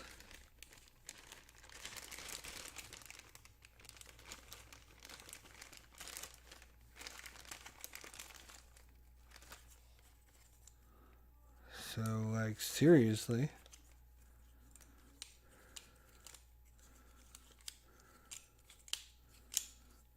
Huh. Uh-huh. Seriously? Like, where would the son of a bitch... It's like, seriously. Like, at the very bottom. Of course it is. 1, 2, I need one more.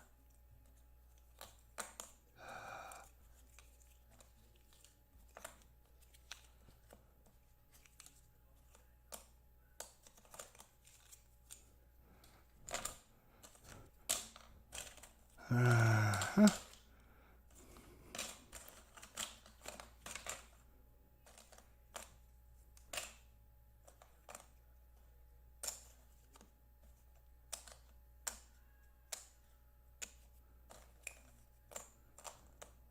So, yeah, good, yeah, no.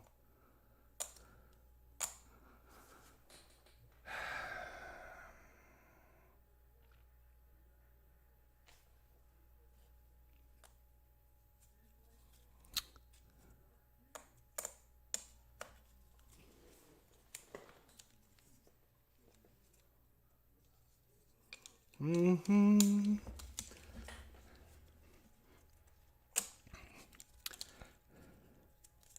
That's fine. Whatever. I'm not going to try to dig it out. That's okay. Just going to put these...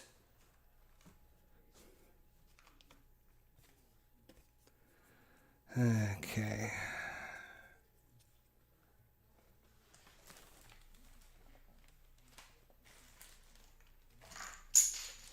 I got tokens. I got things falling everywhere.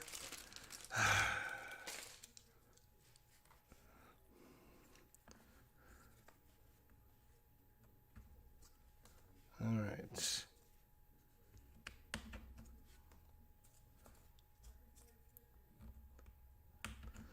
Okay. So these are all going to be rabid wolves. We got one behind the fence there. We got one here. We got one over here. And then we have...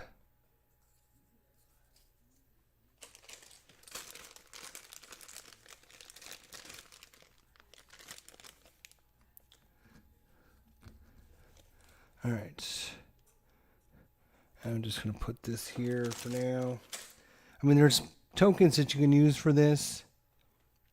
But basically, this is like a scarecrow or something,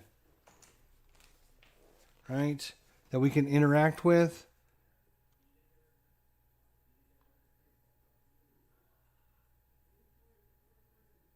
So it's just like a scarecrow. So this is a scarecrow, and then we got a rabid wolf, and then we start down here, rabid wolf, rabid wolf. There is a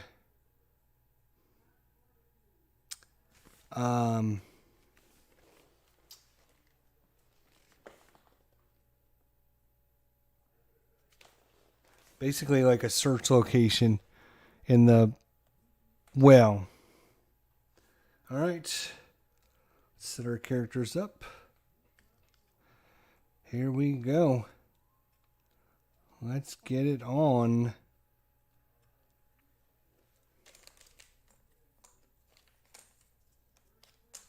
All right, for initiative. Now I have to remember he gains +2. So the warlord gains +2 to his initiative. All right. So let's see where we end up with. And of course I can't see Jack. So we got an 8 for the Huntress.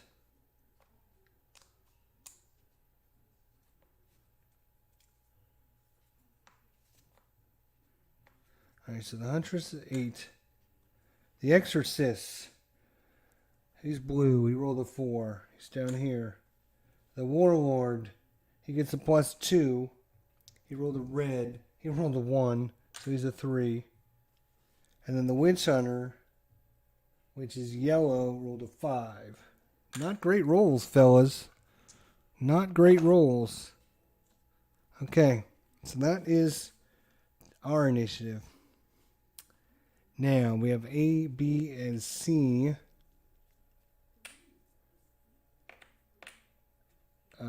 Where the hell did A go? I used it for something. Here it is. So we're going to go A, B, C. A, B, C. All right. So where? Give me a die. Here we go. So A, roll the 1. B, roll the 6. C, rolls the 6. Now, 2 other important things. We get, where are they? These cards. Where are these cards? I had these cards. Now where did the cards go? Here they are. We're going to roll to see if we get an initiative boost. All right.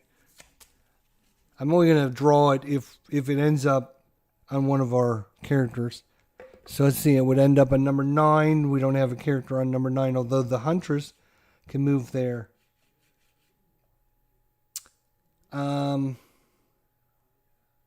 Yeah, so because we rolled a 9, right? So it goes on the 9 spot. Then anyone that's adjacent to it can move to that spot. So she actually can move up to get on that spot. So with 3 to 4 characters, when an adjacent foe hits you, immediately attack them with one equipped weapon with -20 might penalty. So we get a counter strike. But since it didn't roll an 8, we're going to just ignore that. And then we do the same thing for the enemy to see if they have any foe tactics. So let's see. 7 is here. Now, what they do with the enemies is the enemies would move to that number and use the tactics.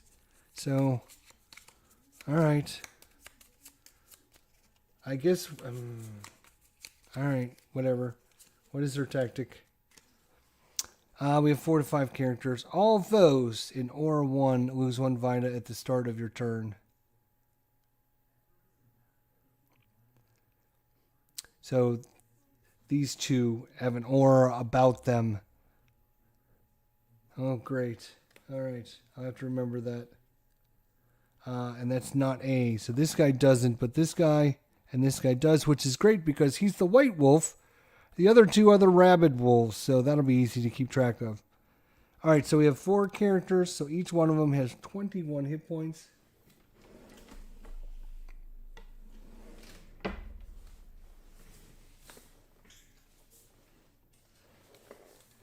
This is going to be a nightmare to keep track of everything, but we're gonna do it.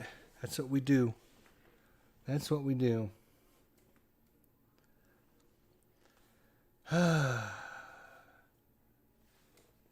So 21 hit points apiece.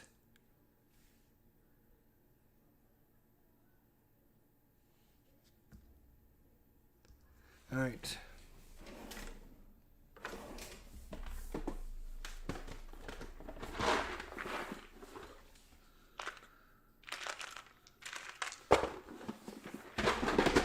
So what I'm going to do is we remember they have 21. So I'm just going to start them with 20, and then we'll count it down from there. And these guys with the gray have got the special boost. All right. Here we go. Huntress. So before I move this over, what I've got to do is I've got to somehow get all of this out of the way.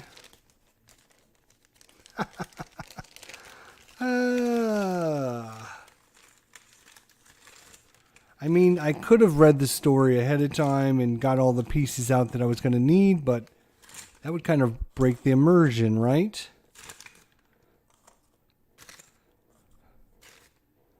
That would not be cool.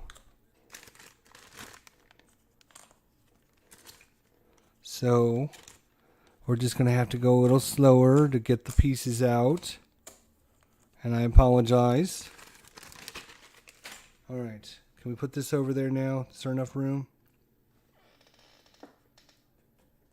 Okay, not too bad. All right. We need a die, so we know where we're at. Okay, Huntress.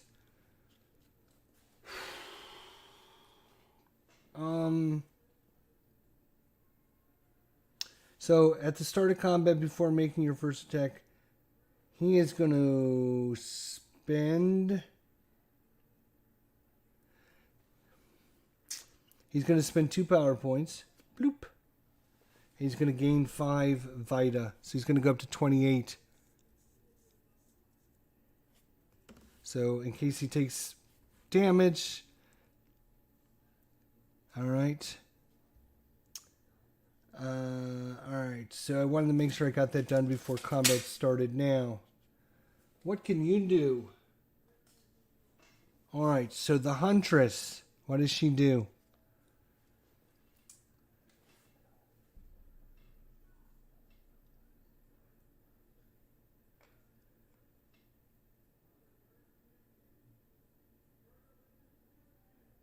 Okay, she's able to hunt for food. She's able to muster handling beasts and gains a companion slot, a 3rd companion slot that she can use just for animals. So she can have an animal companion. And then she's got a light chain attached to her spear. So when she hits somebody with her spear, she can pull that target 1d4 spaces. So it's basically a spear and a chain and drag them over. So where is she? She's right here. The Huntress right here.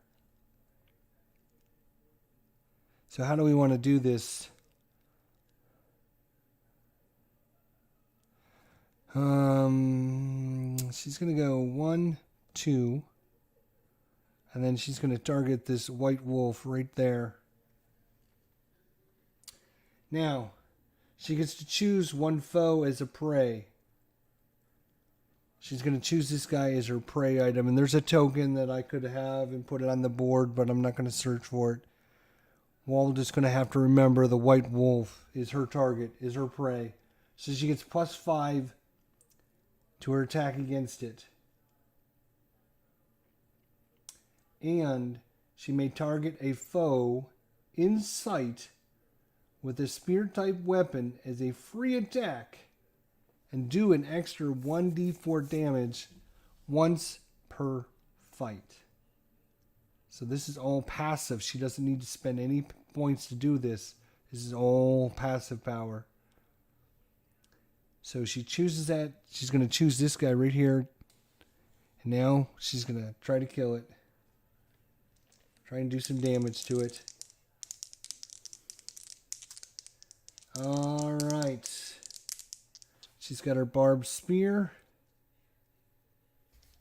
Trying to make sure she doesn't have anything else. She's got her might. +4 to her attack. These guys' defense is a 41. She needs +4 to her attack. +5 because it's her prey. So +9 to her attack. +9. And she rolled a 0-4. Oh my god. That's like the 4th time she's rolled a 0. 1, 0, 2, 0, 3, 0, 4, 0, 5, 0, 6, 0, 7, 0, 8, 0, 9. It was a 0 something. Like the 4th time. That is a big fat miss. All that. And you miss. You missed.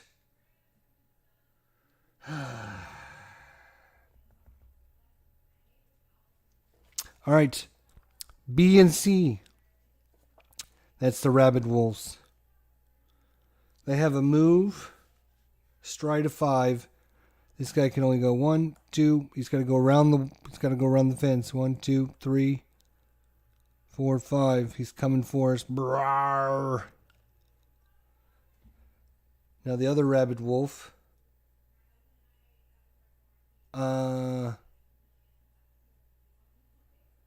Right? What was their thing again?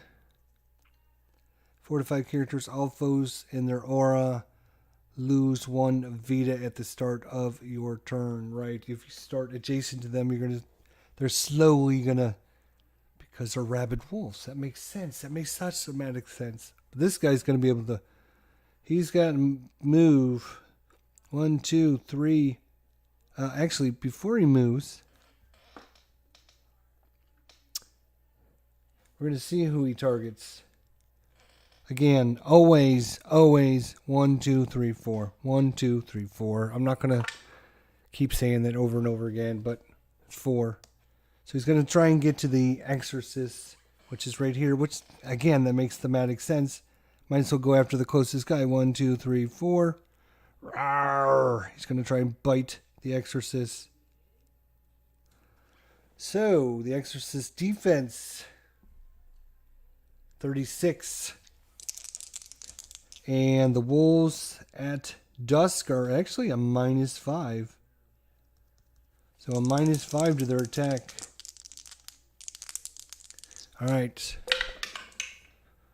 I rolled a 76. -5 is a 71. That's still going to be enough.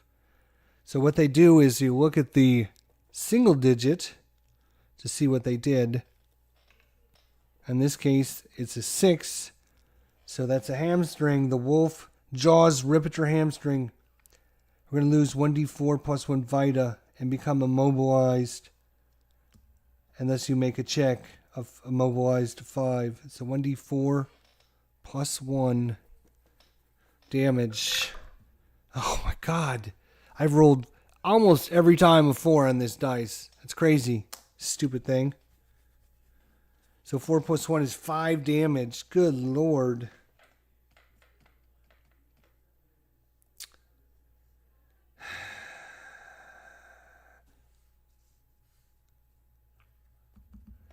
Alright. I don't want to take it, but I guess I'm going to have to. So down to 15 points of damage already. Good lord. Not great. Alright, so that is those guys. Then nothing there. Now we go to the Witch Hunter.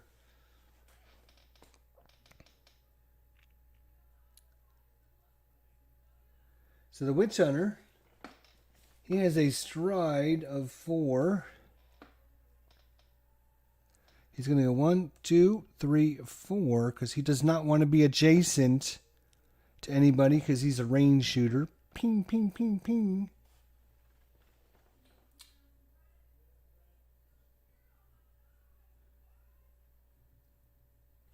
Let's see. What does he do? He does all kinds of stuff. The most important thing is he is the Inquisitor, right? So, let me read this again. I remember. You're the master of interrogation and informational gathering. You may interrogate a mortal creature instead of killing them. If your attack would kill the target, he rolls on a die, and then, based on how he does, he might get some information or he might get items or whatever. But these are not mortal because these are rabid wolves, so you don't have to worry about that. He gets a +5 to his ranged combat during the first round. And he does have the tracker. You have superior skill at routing your enemies. Reroll a missed ranged attack or recover 1 ammo. So if he misses, he could spend to reroll. So where is it? So let's get some dice at frickin' work. John Longstore, what's going on? How you doing, buddy? So he is going to shoot.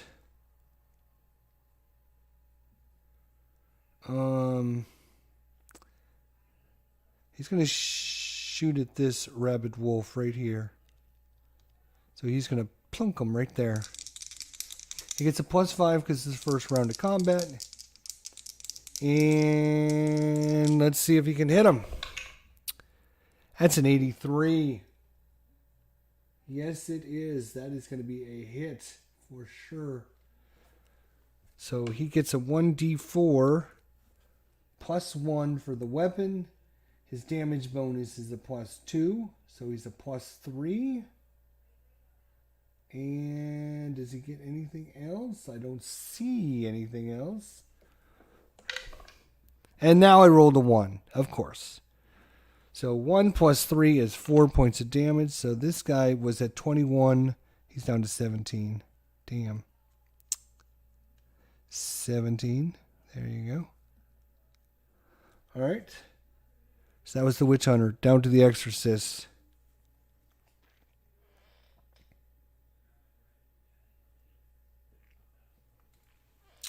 All right. He is going to... Ooh, shoot.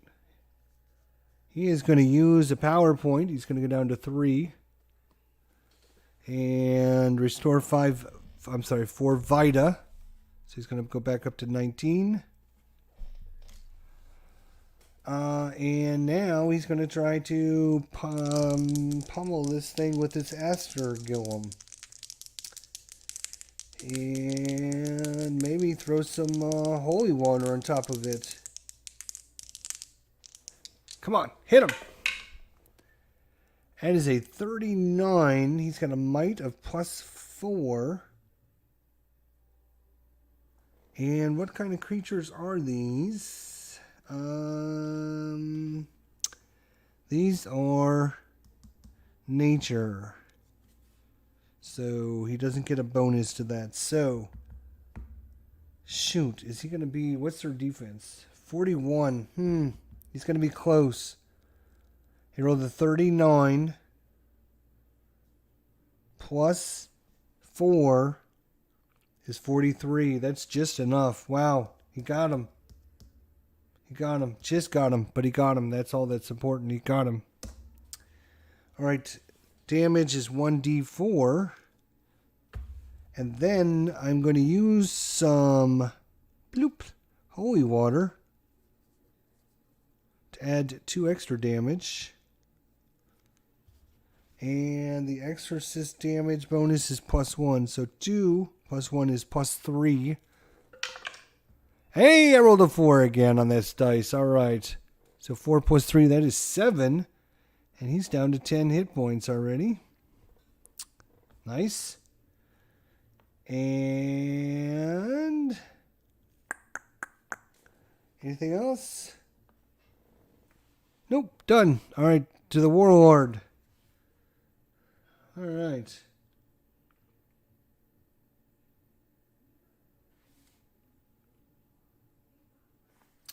Okay.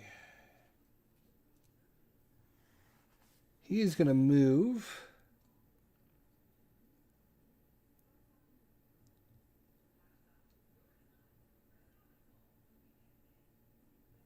One, two.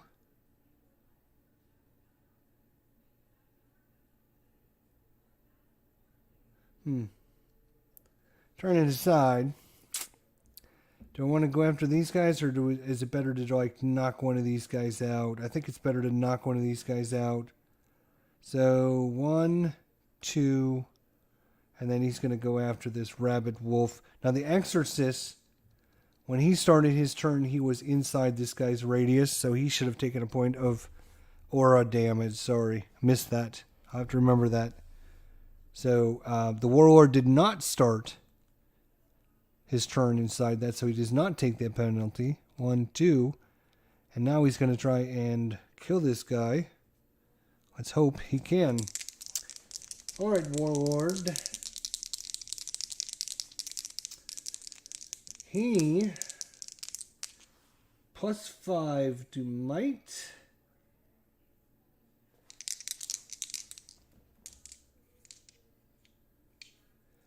John says I have never seen the initiative board before. Must be second edition. It's the expansion, Fall of the Spire expansion. That's the initiative board. You also get town events card deck. So when you go to town, you now have events that you can happen. And some other stuff as well. I'm trying to remember. But anyways, Warlord, come on, Warlord. Let's do it. 77, yes. Says 1d4 plus 1 plus 2 is plus 3 damage. Does he have any way to kill it? And we rolled a 4 again. 4 plus 3 is another 7. He's down to 3 damage. Or, I'm sorry, 3 life. Damn. Anyway.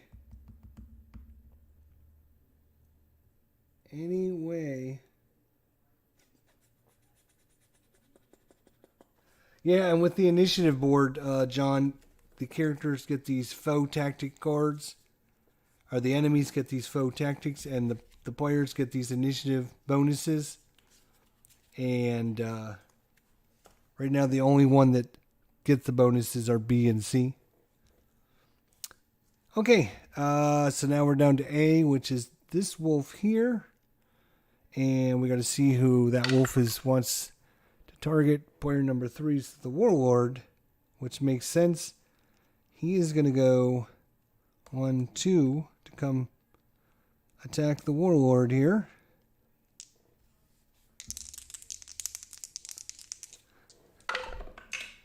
And he rolled a 97. That's a big fat hit.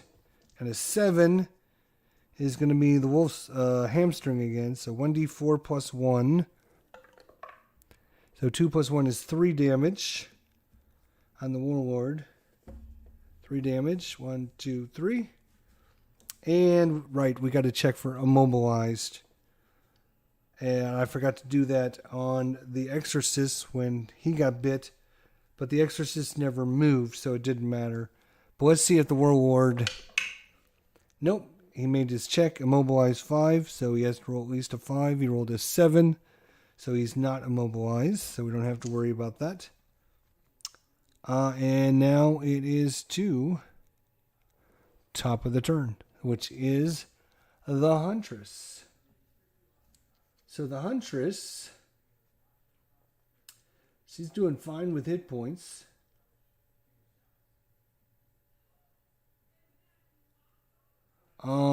And what she's going to do is a reach of 2. 1, 2.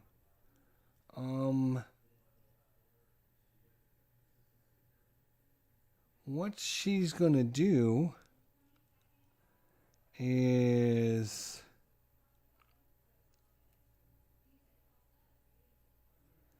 she can use that little to pull away, so that way we can not take damage from their auras.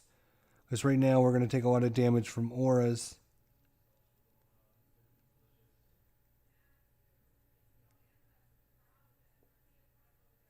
Alright.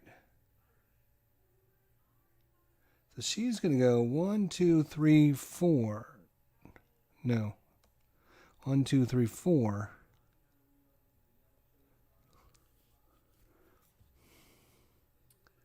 Actually, let's try that again. I just want to get to a better spot.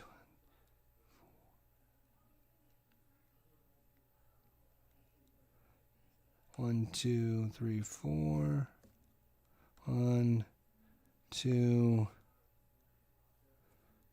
3.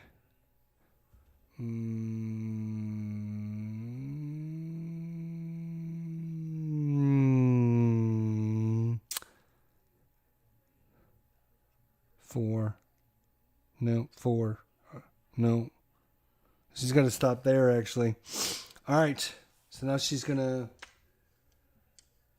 All right.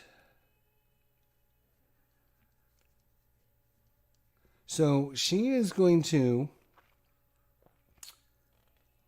attack her wolf, her prey. So +5 and plus 9 to attack her prey. And that is a 36 plus 9 is 45. And they have a defense of 41. So just again, that is a great hit. Awesome. Says 1d4 plus 1 plus 2 for damage. So that's a +3. So 2 plus 3 is 5 damage. So 21 minus 5 is 16.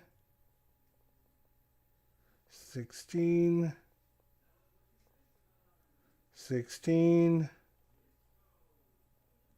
Oh my god, there it is. Alright, 16 damage.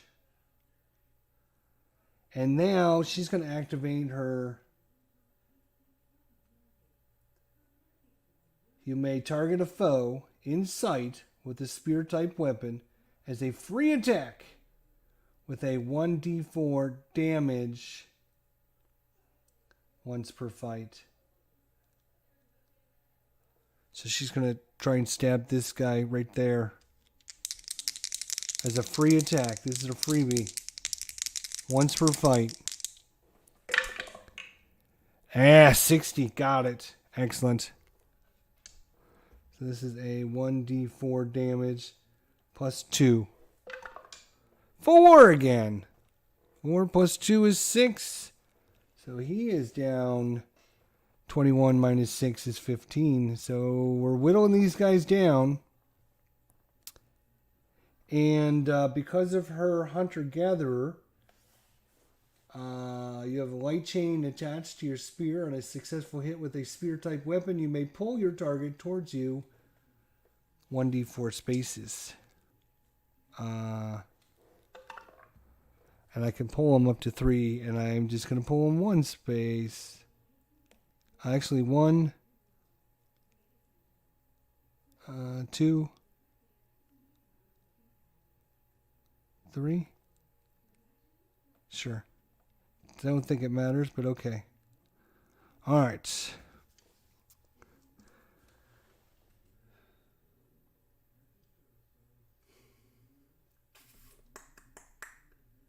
I believe that is that. All right.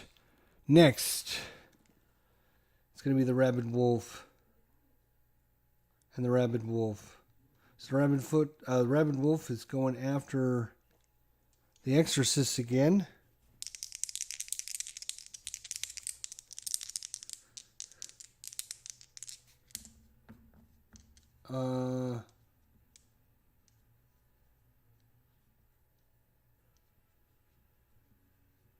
Would they roll randomly? Now we'll just assume he's going after the same guy. 20! It's a miss. He missed the Exorcist. He's got a defense of 36. Remember, the wolves are actually -5 to their attacks. That 20 turns into a 15, actually. So that is a miss. And this guy is severely wounded anyways. So that's good. And then C is this guy here. And he was after the warlord. He can simply just move back up, which is fine. I just was dragging him out there. So, yeah, I guess it wouldn't have mattered. So he's going to move back up on the warlord and do an attack. That's a 93. That's a big fat hit. 3, though, is going to be a takedown. The wolf leaps at you and swings his clawed paws. Lose 3 Vita and get pushed 1. So lose 3 Vita. 1, 2, 3 is down to 22. And get pushed 1. So... let's see.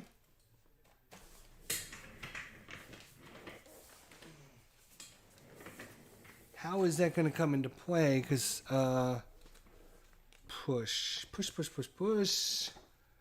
push your target number of spaces. Lose 1d4, and anyone impacted also loses 1d4. This is considered snare damage for Dusk and Twilight Stories. If damage is listed in the attack, use that rather than the 1d4. Oh my gosh. So that's going to be great because he's going to knock me, push me into this wolf here. And I won't actually go into that space, but both of us are going to take 1d4 of damage from this ability. This guy only has 3 left. So how much damage? 1d4 for the warlord. He's going to take 3 damage. 1, 2, 3. He's down to 19. But this wolf is also going to take 1d4 damage, and that is going to be enough to kill it. No! He's down to 1 hit point left. He took 2 damage. That would have been so great if he would have been knocked out from that. But no.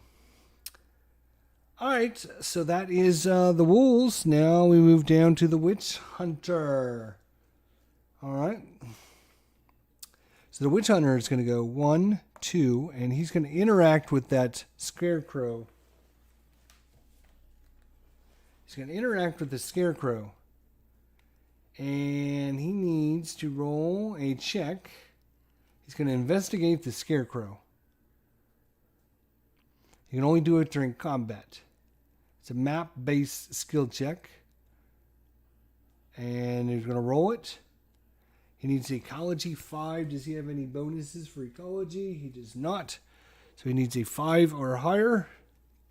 Let's roll his yellow die. Come on, 5 or higher. No, 4. So unsuccessful. Failure. You cannot manage to get the scarecrow put back on this post. It falls apart during your attempt. We lose 1d4 Vita. Wow. So we lose 1d4 Vita from that. That's crazy. That's a 2. So he loses 2 points. 1, 2. It's down to 19. Alright, but he can still shoot.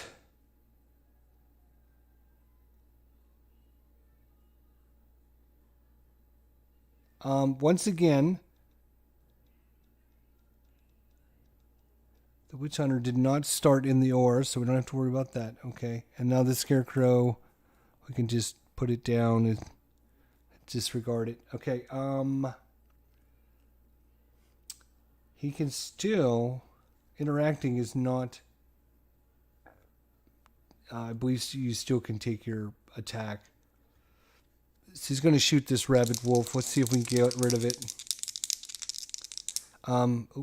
This is our second turn. That's a miss. That's a 17. Damn. He is going to spend a power point. Bloop. And he's going to activate. Use superior skill at routing your enemies. Reroll a missed ranged attack. Alright. So spend a power point and re-roll it.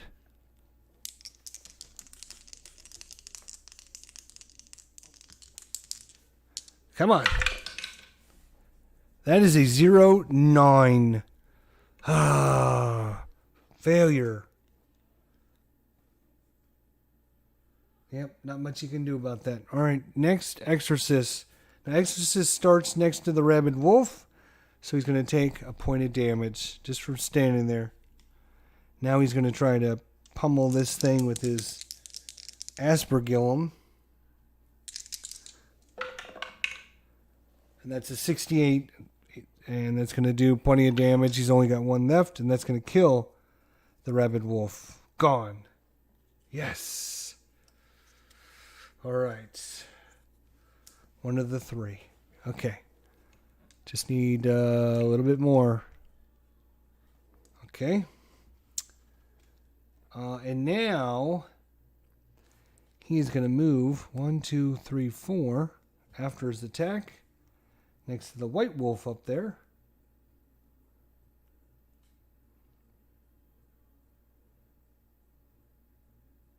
Actually, let's do this again. Let me think about this. 1,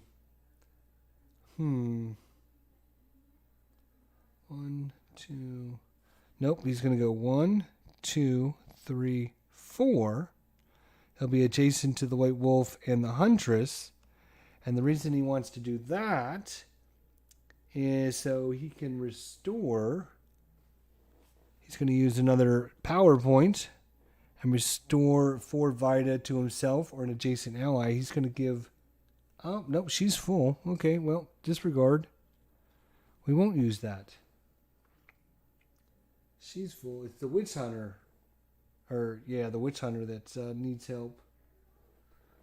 And actually himself, you know what? He will just, he'll use it on himself. So back up to 20. Back up to 21. 21. Almost to full. All right. So that was the Exorcist's turn. We go to the Warlord's turn. He starts adjacent to this guy, so he's going to take 1 aura damage. And now...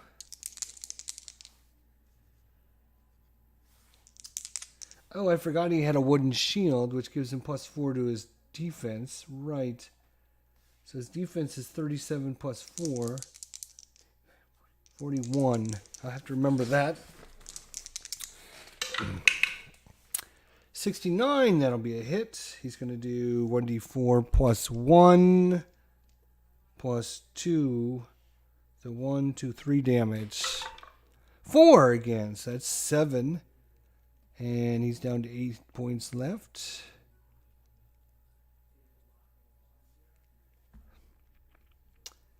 And...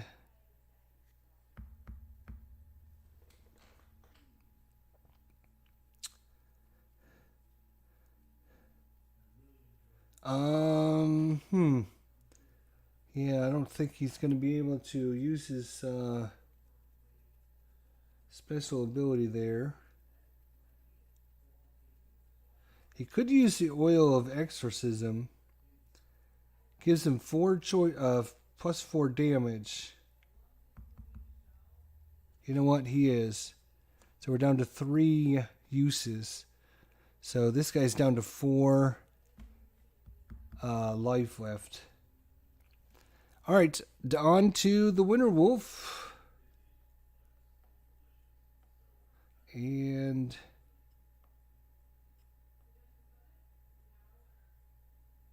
he will move up and attack the huntress.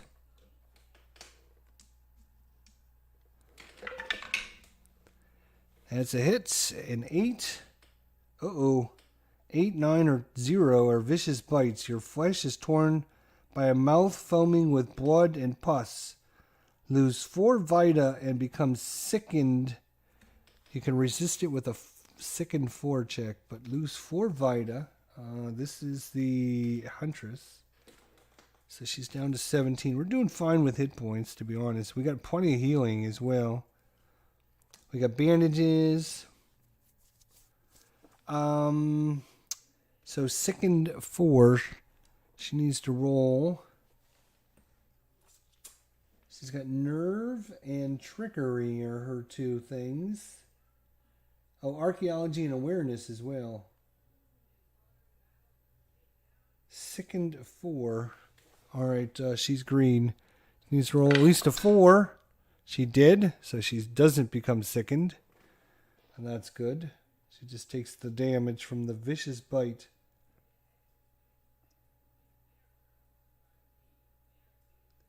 Oh, and if he rolls a 0, the chance to become sickened changes to a sickened 8. So it wasn't a 0, it was an 8. So, all right, so that is that. And we go to the Huntress now. Her turn. She will strike back at this foul beast. Strike back at it. And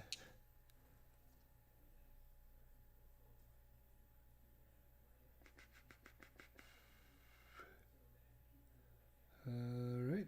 Nope, don't need any of that.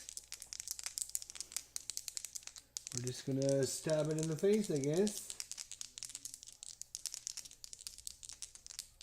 I'd like to make it an animal companion, but 60.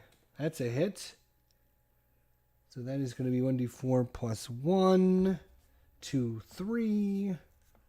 So plus 3. Anything else? I don't think so. And I rolled a 1. 1 plus 3 is 4 damage. So it's down to 12 hit points left.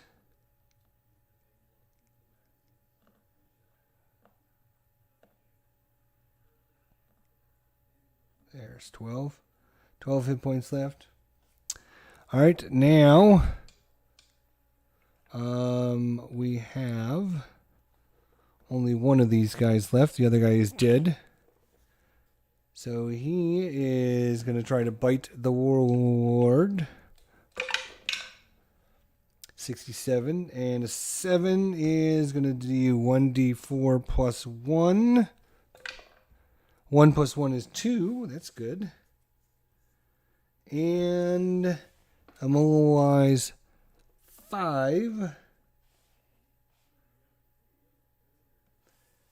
And he's red. Mobilize 6. So he's made it. So not immobilized. And that's it. Boom. Witch Hunter. All right, he's going to go 1, 2, 3, 4. He's still in line of sight of this guy. He's going to shoot right at him. Actually, 5 is his... nope, it is 4. Sorry, it is 4. He's going to try and get over to the well before the encounter's over. Let's see. Shoots. 12? That's not good. He's going to spend a power point to reroll. He can do that once per round. Reroll. 27. Are you kidding me? I don't think a 27 is going to be enough. 2 misses. Way to go. All right. Exorcist.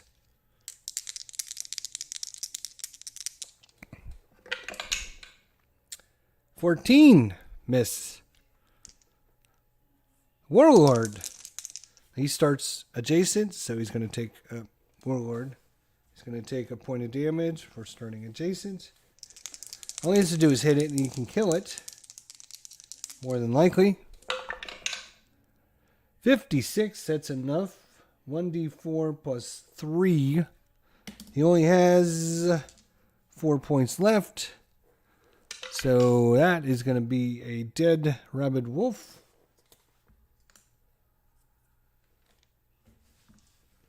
And then he is going to move 1, 2, 3, 4 and just move up on this other wolf. This guy is dead. So now the wolf has got one last shot to do damage to us before we wipe him off the face of the earth. He's going to attack the huntress again. 83, that is going to be a takedown. The wolf leaps at you, swings his paws, lose 3 vita and get pushed 1. So he went back, and she takes 3 damage. 2, 3, down to 14. Now, next round is going to be the huntress. She is going to spend 2 points. Heal yourself 1d6 plus 1 vita. 1d6 plus 1. 2. That's not good.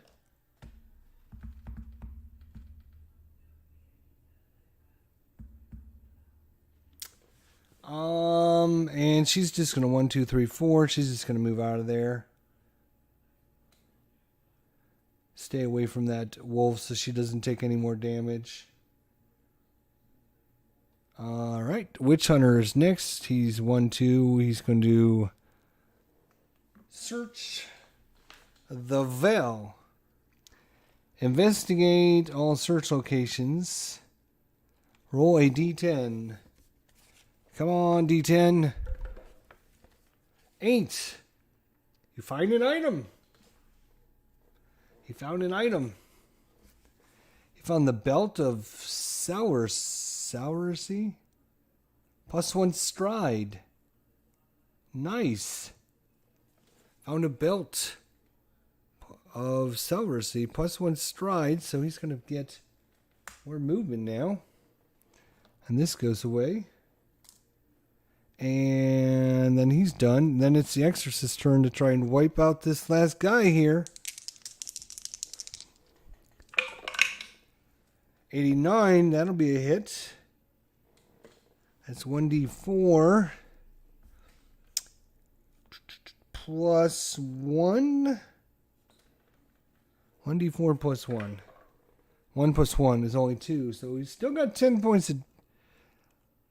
Still got 10 points. 10 damage.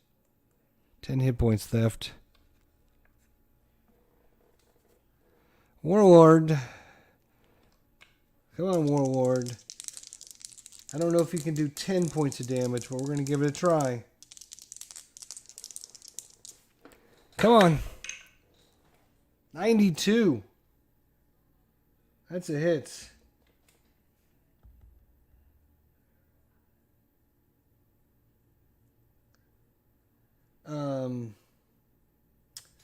So that's a d4 plus 3. That's 3 plus 3 is 6. And I'm going to use another oil of exorcism to do an extra 4 damage. That's going to be 10 damage. And that's going to kill the wolf. Dead. Boom, boom, boom, boom. So we're down to 2 oil of exorcisms. All right. That, my friends, is that. All right. Encounter 3 rabid wolves. Their locations are shown in the map. Oh, you know what? I forgot to read the rest of this. The character with the blue story marker. So that would have been the Huntress. Gets a plus 5 from the urchin's warning about them hiding in the long grass. After the fight, all the wolves have been dealt with. The farmer tells you beyond the path that will take you to an old burial ground. The mausoleum there houses a long forgotten entrance into the caves of Nurian Hollow. That is where the priest went. He agrees to show you a shortcut and offers to join you. The leader gains the farmer companion. Okay. We have gained a companion. Leader, who is the exorcist, gains the farmer. Let's see here. Let's Squire, urchin, surgeon, peacemaster, priest, soldier, mystic, farmer. All right. +1 ecology and +1 max vita. All right.